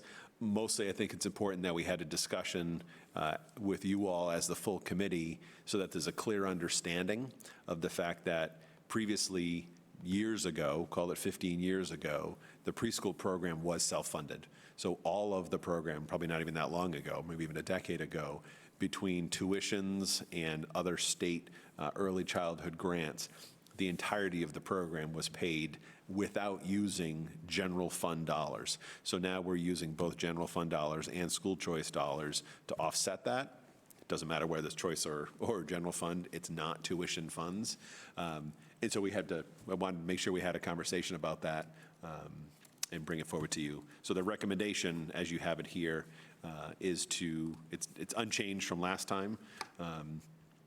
It would keep the tuition rates the same, bring the tuition remission to both anyone who qualifies for free or reduced. I think it was like 2 students who were reduced. The vast majority are free. It's such a tight threshold between the two. Anyone who's free or reduced have a 50% reduction in the rates, and then that does not apply to the 5-day program. So. One other item I wanted to mention too here is because we don't, and it was one of the questions that was submitted as well, but right now, because we don't have a wait list for our program, that this policy wouldn't yield a significant in grand scheme of the whole program. Revenue recovery, probably estimates between $18,000 and $20,000 for the current year based on our statistics, enrollment, and all that. What it does, this policy, is manage our financial exposure for the program, because in any given year, those who qualify for free and reduced lunch can fluctuate pretty significantly. If we do have a year where a large number of students qualify for free and reduced, and then therefore they would qualify for free tuition, that gap would have to be made up by our general operating budget or other resources. So even though in the current year, again, not a significant dollar value that this would yield, it's that future outlook of managing our exposure. So when we look at the student population as a whole, so right now we have 133 students who are enrolled in pre-K. Of that group, 30 currently have tuition waived because of requirements of their IEP. So that's not impacted at all by this proposal. There are a total of 14 students who qualify for free tuition that would be impacted by this. However, there are 8 who would be most significantly impacted because 8 students are currently enrolled in the Session 4, that full-day program, who qualify for free lunch and are having their tuitions waived.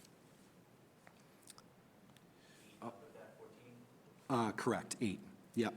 And again, there's currently no wait list that we're able to, in our scheduling, get folks into one of their top 2 choices that they had. Also, there are no out-of-district students, whether through choice or other mechanisms that are participating in our program. But I can take any other questions you might have. I was going to say the one thing to clarify, so those 8 students that would be impacted, so those 8 students would be impacted if this were in place next year. In all likelihood, those 8 students will not be in preschool because if they're in a 5-day, they're probably age 4 and they'll be in kindergarten next year. Say again? So it is all 8. I don't know specifically, but largely, right, is it all kids in that 5-day program are in their final year of preschool? That's the goal, as we put it out there. We do have some students integrate into that program based on like IEP goals that may be, but it primarily is students who are age 4 who get the full day program and just the year before they attend kindergarten. I just worry from going from, if there's a student who did 1 year and then would come back, that's a jump financially. Yeah, I can look at those numbers at the specific students, but I'm confident that they're all headed to kindergarten next year. Thank you. And I think the thing that has to be understood here that is if we don't make these changes going forward, future down the road, it will start impacting our general fund, which would then cause us to really have to make hard decisions of if we're going to not raise these tuition rates or change them, that down the road it's going to affect drastically something different. We should say, right, I don't think there's anyone over here that would not like to have free preschool for all students, right? That would be unbelievable. The reality is we are going back towards, again, spoiler alert for next week, we're going back to challenging budget times again as we go into this budget cycle. So we're going to be making difficult choices, whether it's about things that we're trying to do and proposing that's new or existing or otherwise. We're going to be doing the watch the magic ball and try and make it all fit in again. So again, just to realize that this is a non-compulsory, the education that you are overseeing as a school committee, this is a non-compulsory component of what we have to provide as a school district. So doesn't mean we don't want to, we shouldn't, just that's the piece that we wanted to make sure everyone's clear about, that it is impacting and taking a couple $100,000 worth of other funds. Do you want to speak specifically? So as mentioned in the memo, the total program this year is running about $617,000. 366,000 of that, or 60%, is supported by tuitions. 21% is supported by the operating budget, 135,000, and then the balance of 19%, or 116,000 is supported by school choice. So we have, 60% supported by tuitions, the remainder by local resources. And so again, whether it's school choice or the general fund budget, that's the dollars for everyone else, because we could move that money into something else and put that other thing into school choice. It's in essence, 40% of that program is being funded by the general school operation.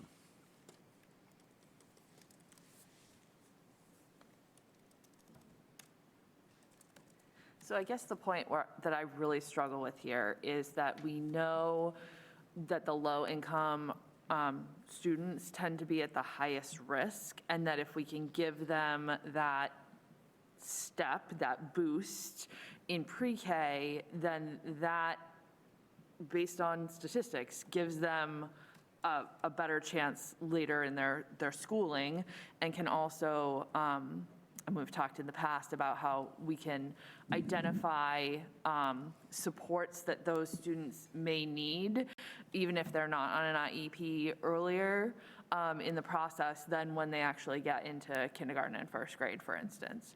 And I struggle with, I guess, blocking that access. I wonder if instead we could create a limited number of slots to limit our exposure and simply say, this is the number of slots that would be available, and it would be essentially a first come, first serve. Let's say there's a maximum of 10 slots or whatever the number is. Say 10 slots in the class, or 10 slots that would be able to receive? 10 slots that would be able to receive, yeah, right, yeah. And then that's sort of our budgetary capacity. And once we hit that limit, we simply don't have the budget. I know that's an extremely unfair way to do it, but I don't think there is a fair way to limit our exposure and still try to do what we're doing today, which is provide that access that helps both the student and the school system. Yeah, so I think it was mentioned, we talked about the fact that we're going to limit the class sizes. We talked about this last month, where we keep saying we're going to cap the classes, and like, oh, we'll take that one more, and it's all a lot of best intentions, but then we end up with these much larger classes. So that's created some extra revenue, right, that helps offset. If we're really going to cap the classes where they need to be, that's going to create, as Kyle was saying, that additional hole in the funding plan. So I completely hear what you're saying. I worry about that. Another district we learned of offers assistance, but only if you know who to ask, right? So it's all of these things where it's offered, but it's not universal. So if we believe the need is, if you qualify for free reduced, it should be free, or 50% or 75, or whatever the number is, I feel weird not making that available to everyone who lives in our borders who would qualify for the program to begin with. And I think what's hard now is we're going in the opposite direction, right? We're already doing something that no one's doing. So now to go backwards is very challenging.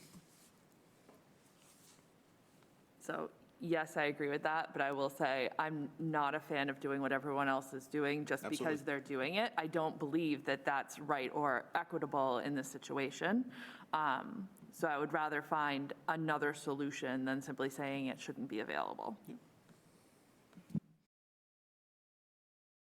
And I'm looking at the other 7 people here, hope that somebody's kind of come up with a really good idea. Yeah.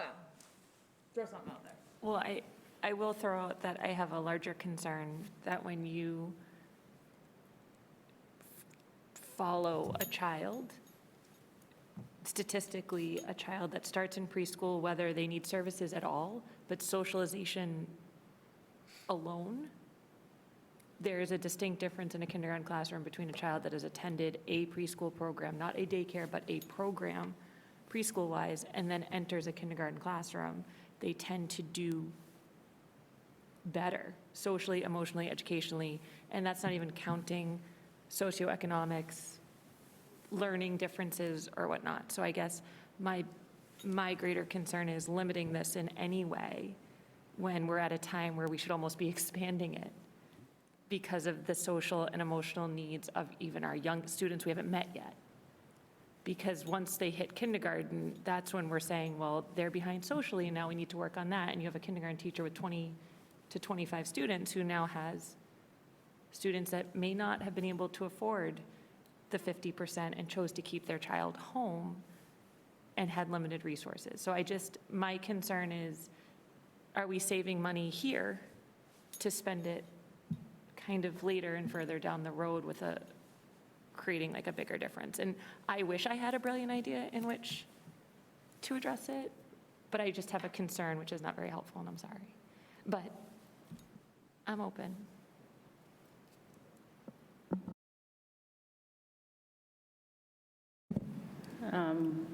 Whether you cap it or, go ahead, Matthew. Could we do 75% in the first year and revisit it in a year? I'm sorry, I was conferring with my attorney. So I can take that. So I would say with this proposal, it's not so much a revenue shortfall because we have the plan, we have the program funded right now, and for transparency purposes, wanted to share with you all how we're funding it. It's more so that risk component to it, where we have 14 students qualifying for free tuition this year. Next year, it could be 5, it could be 30. And if we do increase, then we have to find that somewhere.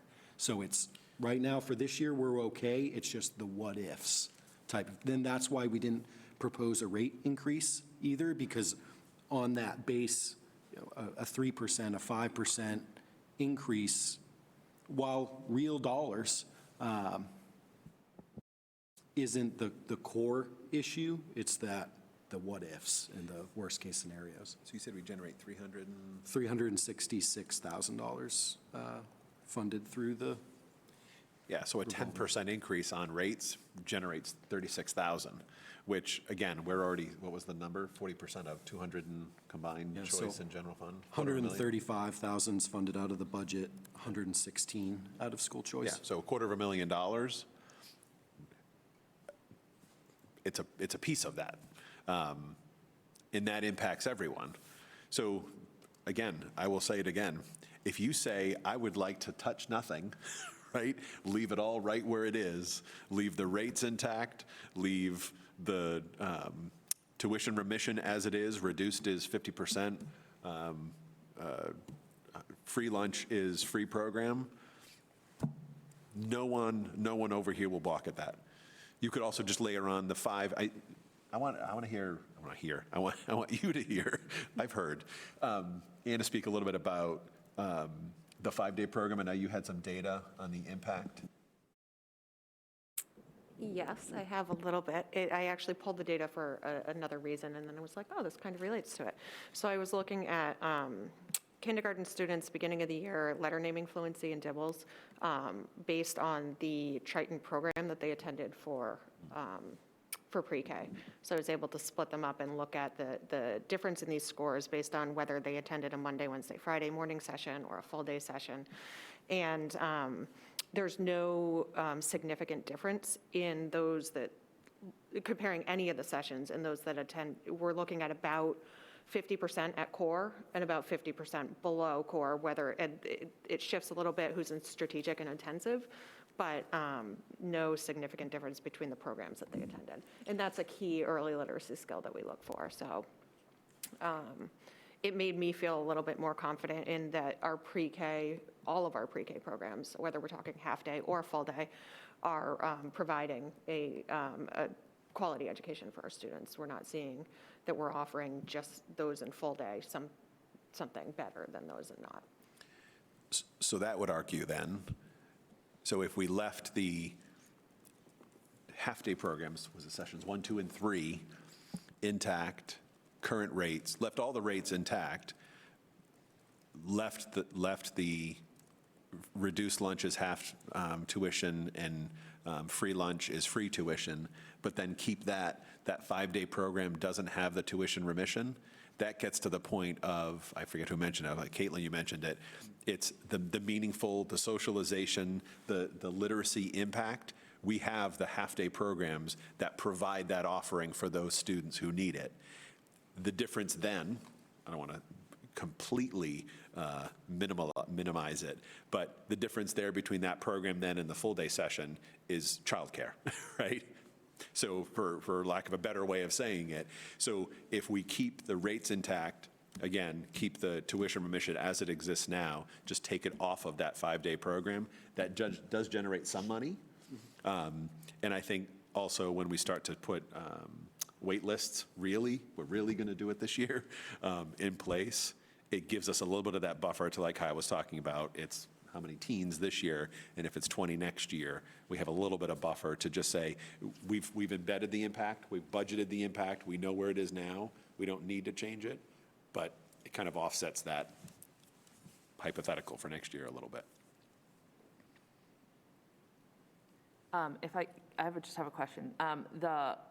Is there supposed to be a difference in the amount of time spent on literacy in between the half-day and the full-day programs, or is it like kindergarten used to be where it was other things that get added to the full-day program, and essentially the amount of time spent on math and literacy was supposed to be similar regardless of whether you're going half-day or full-day? So I guess, is there an expectation that they were spending more time and that was going to additionally benefit them, or? No, the additional time comes in, like the full-day pre-K has access to our specials classes, so they get, and so that they're there for lunch. They have more opportunities to engage with students, to engage with staff in different ways, but they're not getting like a double dose of anything. So there's no real expectation that they would have scored higher?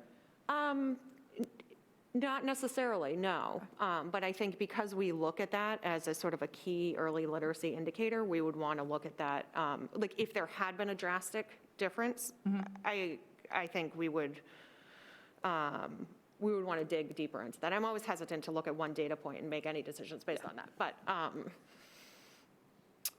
no, they're not missing additional core instruction in literacy skills or in math. Okay.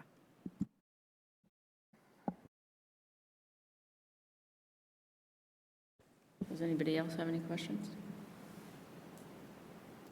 I just want to make sure I heard, I'm understanding what you just put out there, because I think so far that sounds the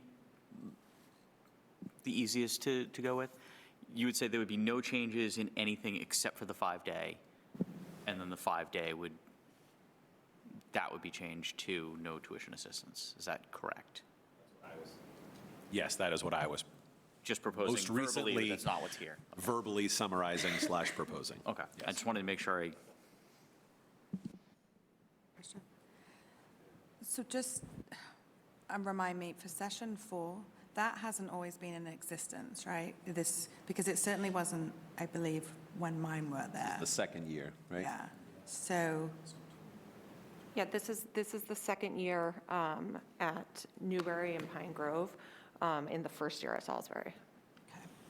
So the 2021 year was the year we first. We talked about it. We had it all in play, and then remember preschool was just free, because let's just not remember 2021 at all.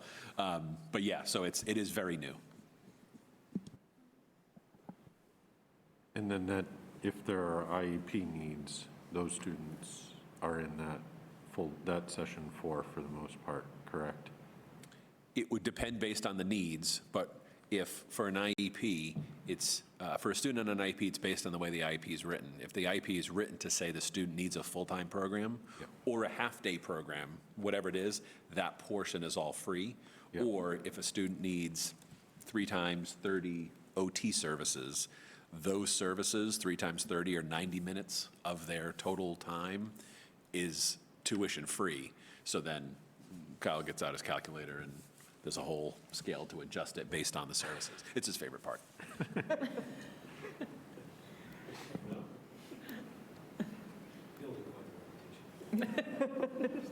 Money with him. So yeah, so it's safe to say nothing you are doing and talking about right now has any impact on a student with a documented disability and the services they will or would receive.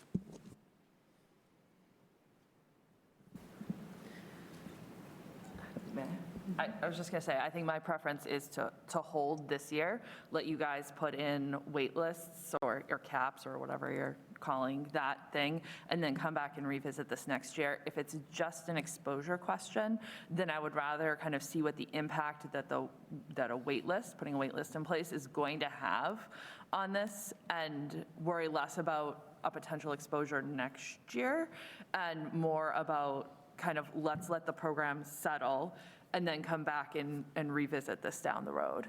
I really hesitate. I know your point was that it's just childcare if Dibbles isn't affected, but I don't think that that's true, because all that extra time is exactly what Caitlin was talking about being most valuable in preschool. I don't know. Brian Forgia talking. Developmentally, again, 100% Brian Forgia, and anyone's free to disagree with me.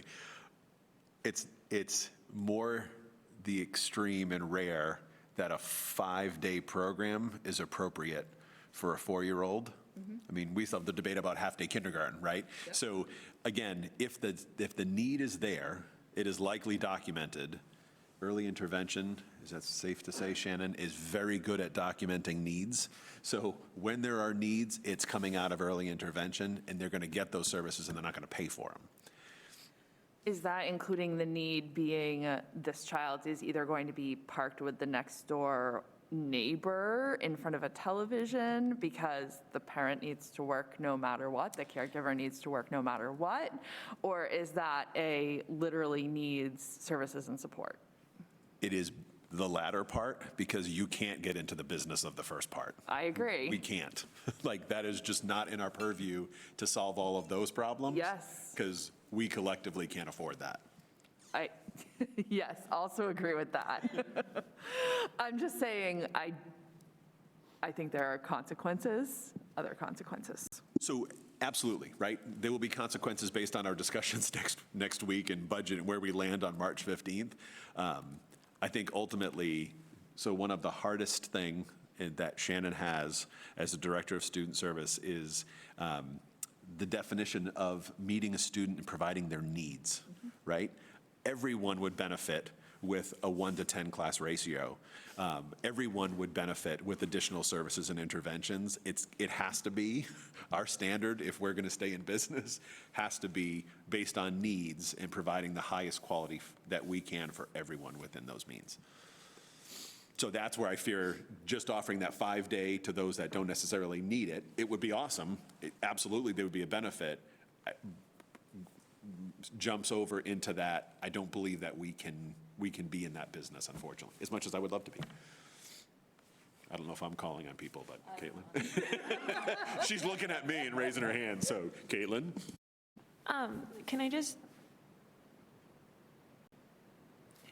Can we revisit Matt's point and Narissa's and put them together and say, meet in the middle and test out the, I don't know what you're calling it, capping, stopping, forming specific numbered classes?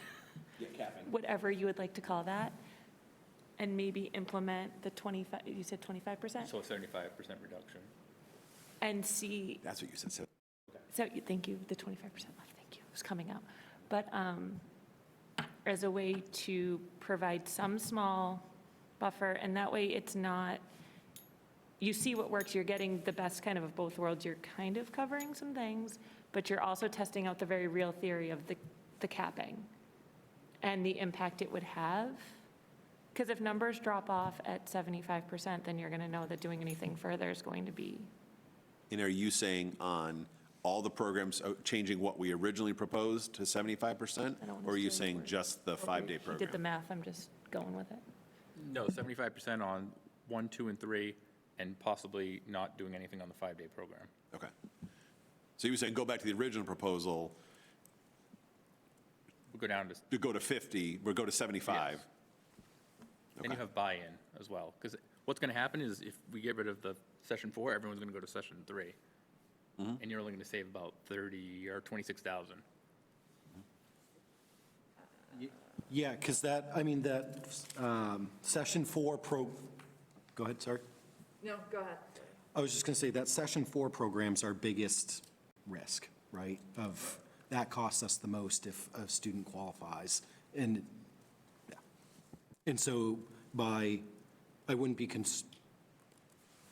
concerned about the proposal you had of making it a 75% reduction. I feel like that could adequately manage the risk. It would take steps towards managing the risk.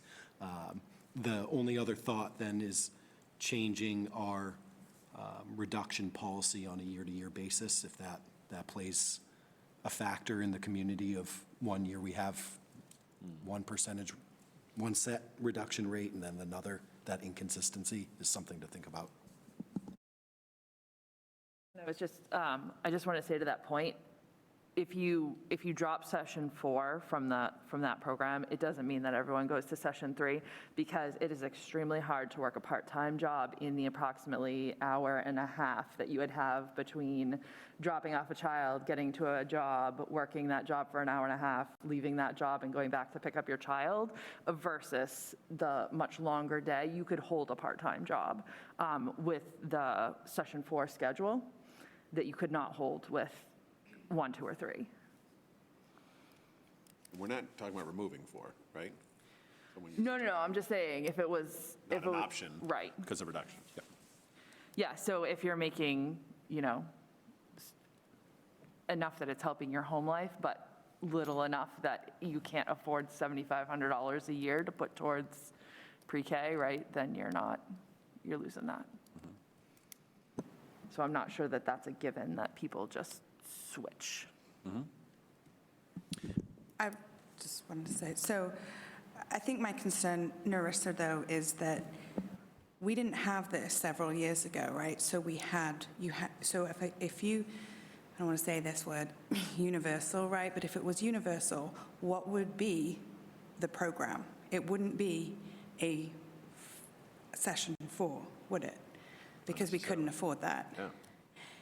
Other daycares, when you work a full-time job, offer, and you meet the criteria, vouchers, etc.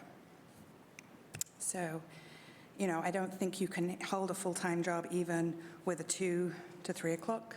If you're in, I don't think that should be our worry around worrying about how someone's working to fit into No, that this was criteria. just my comment on Okay. people are going to bump from session 4 to session 3. I don't know that that's true. I think some of those students you may lose from pre-K altogether. You know what I'm saying? If they don't have session 4 and the availability that we would Right. program, they would go somewhere else to get those hours, is what she's saying. Right, we didn't have that several years ago, so that's what people used to have to do. And I just think we have to start looking at it in the future as a financial, we have to look at it financially, how it's going to affect the district as well. I agree that students would benefit from a preschool program, but our budget seasons are going to get harder and harder, so we just have to make sure we're being financially looking at this going forward as well.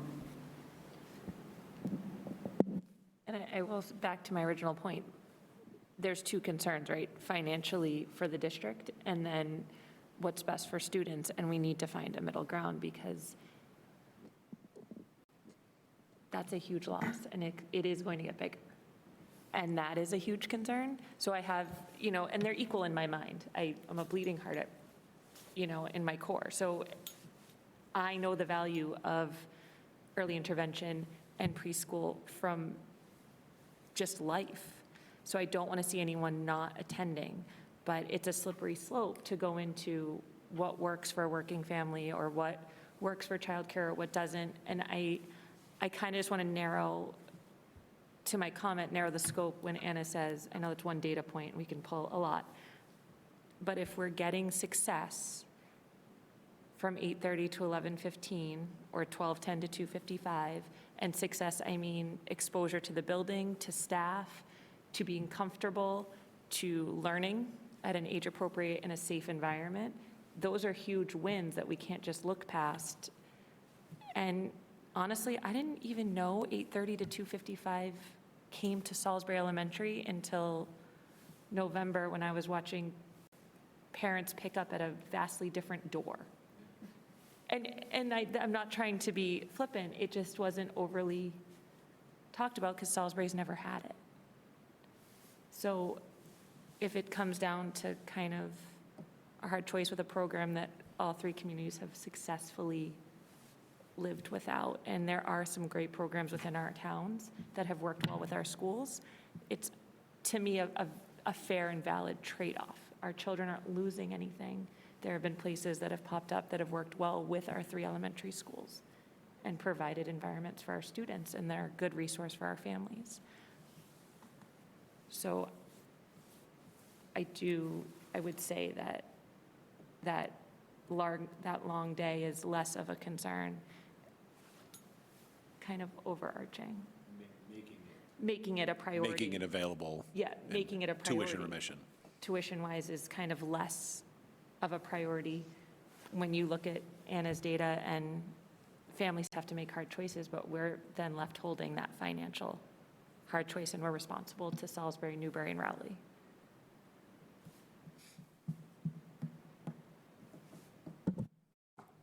So I think you're arguing for what I had proposed that Paul had me clarify. Some version of it. This mic, man.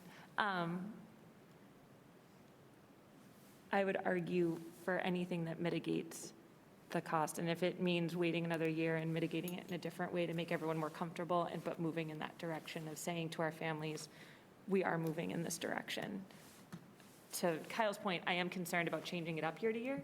So I'm stuck, and I would say I don't know if it's good to go all in or if it's good to take a softer approach, but we still have to take an approach to mitigate the risk. I think to Narissa's point, it does seem prudent to, if we can manage it, like you said, budgetarily this year, it seems prudent to take the year and look at that going forward next year, to try to get some of those things ironed out.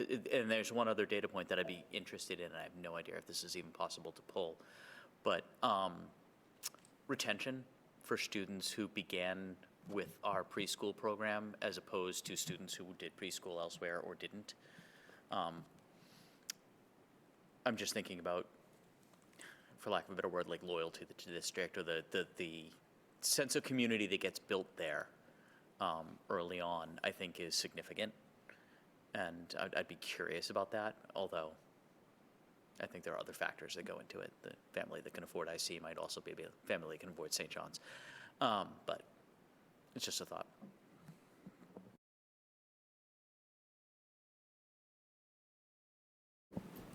So I guess we need to discuss what we want to vote on here. So yes, information nights are in a week and a half, right? So we need to know the rates for next year.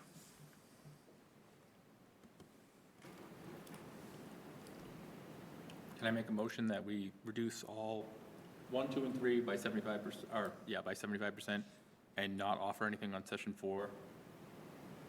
Can I If anyone else is clarify your opposed to that. motion? Is that they're paying 75%? Or No, you're- 75% reduction, sorry. So it's 25% of the, if you're on free or reduced lunch, you pay 25% of the tuition. And I'm going back and forth on session 4. So, But what you said was, on session 4, no tuition remission. I don't know. I like that, but I don't know, does anyone else feel strongly about that? I'm on session 1, 2, and 3, 25% tuition. I'm 100% on that. Session 4, I'm open to discussion.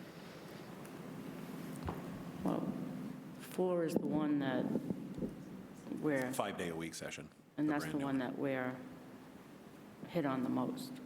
Yeah, and it's the discussion we're having about the impact is not. I would say session 4 provides the most exposure.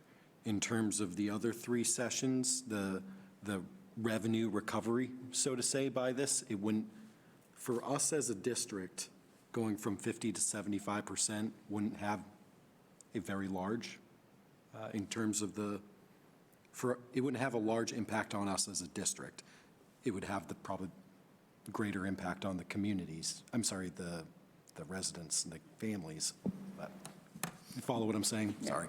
And I think if we're going to do what Matt has proposed, it should be across all 4 of them. So you do 75% reduction on that one as well? And to that, I'd just follow up that any bit helps, right?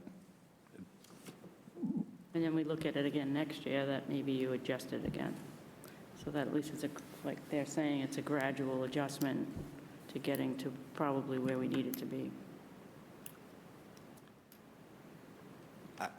I still believe, I'm still in where I recommended, that I think the 5-day program is, I don't want to call it a luxury, but it is a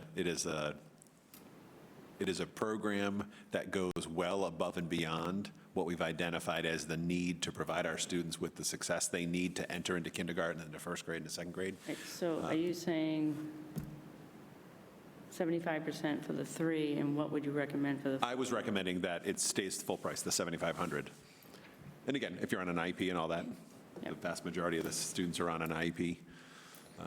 in those programs. Okay, so I'll amend my motion. So session 1, 2, and 3, 75% reduction, no reduction on session 4. And that's in the form of a motion. Does anybody want to second it? I will second the motion. Is there any discussion? Can you please explain to me what someone is going to pay? So they're not paying 25% of it, and they're paying 75? No, That's where my they're not paying 75, I'm sorry. So a 75% reduction of tuition instead of the proposed 50 by Brian. So someone coming in for that $740 two-day, two half-day program is going to pay 25% of that $1,740. So what is that? Right now they have it free. Right now, they have it free. So they're going to pay $450. Over the 9 months, right? One more time? Like monthly is an option still, right? Or is it? Oh, yeah. Okay. That's, so it's While we're $43 a month. Everything? Yeah. Okay. Under that proposal, session 1 would be $435 annually, session 2, $616, and session 3, $724. Broken up in 10 equal installments over. So you're talking about $30, $40, $70 a month. Is there any other discussion?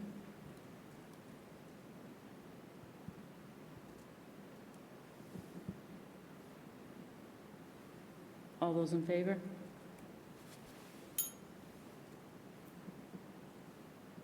1, 2, 3, 4. You have to keep going. You have to do all those not in favor. Sorry.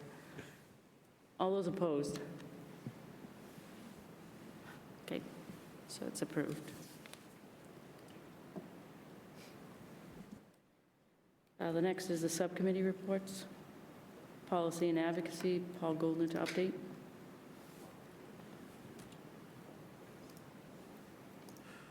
Okay, so we met today. We reviewed some of our policies surrounding student absences and illness, just sort of in the context of there's a lot of students who are being sick right now, and the biggest thing we came away with is that perhaps our individual schools are not necessarily all uniformly following our policies around excused and unexcused absences, so we're going to take a deeper look at that. We also looked at the, of course, MSBA letter, and as Brian mentioned, I think Brian mentioned in this meeting too, the MSBA program doesn't fund the need and advocacy actions that we can take around that. Worcester School Committee recently, I don't have this open, language. Worcester recently approved 3 advocacy items, and we were just looking at that, but the deadline for legislators to file legislation is coming up at the end of next week. And we're looking at potentially having sending a letter to our legislators asking for them to file legislation that would increase the amount of funding for the MSBA program. And I guess we're looking tonight actually to find out whether the committee would support writing such a letter to our legislators, and if so, Brian, Linda, and I drafting and sending a letter out very rapidly. Did you know you were going to write about it? I did. She did. I clued her in right before the meeting. Yeah, I agree with that. I would certainly support that. Okay, then we will be doing that. And next month, we will be looking probably at that as well, and perhaps taking future advocacy actions. A few years ago, around the Student Opportunity Act, the Policy and Advocacy Subcommittee reached out to other school committees and select boards around the state looking for support, and perhaps we will be doing something like that, but we're also looking at Brian's evaluation, so that's on our agenda next month as well. Thank you, Paul. The next is finance. Paul Mayette. Apart from Kyle's line-by-line breakdown, there was, I believe we covered most of the contents of our last meeting, and we are meeting again. Double check the channel. And the next is personnel negotiations. Paul Lees is not here, so if Suzanne or Matt would like to update. Yep, our next meeting, so we've been obviously meeting with the TRTA, Unit A and B. Next meeting is on January the 24th, and they're ongoing. And on the February 1st, right, February 1st meeting, we're going to put an executive session on the agenda, just so that the subcommittee can give you an update, because we're getting into the kind of the meat of it, so they can get your feedback. Okay, the next is, before we do a motion to adjourn, we have a meeting January 17th, 18th, and 19th, and it's going to be remote, and it will be at 6 p.m. And again, if the documents will be in board docs, but if anybody feels that they want a copy, just to let Nicole know. For the workshop is on January 28th at 8 a.m. They will be supplying us the binders with all the information in there. So, thank you all. Could I have a motion to adjourn? I'll make a motion to adjourn. I'll second. Any discussion? All those in favor? Have a nice night.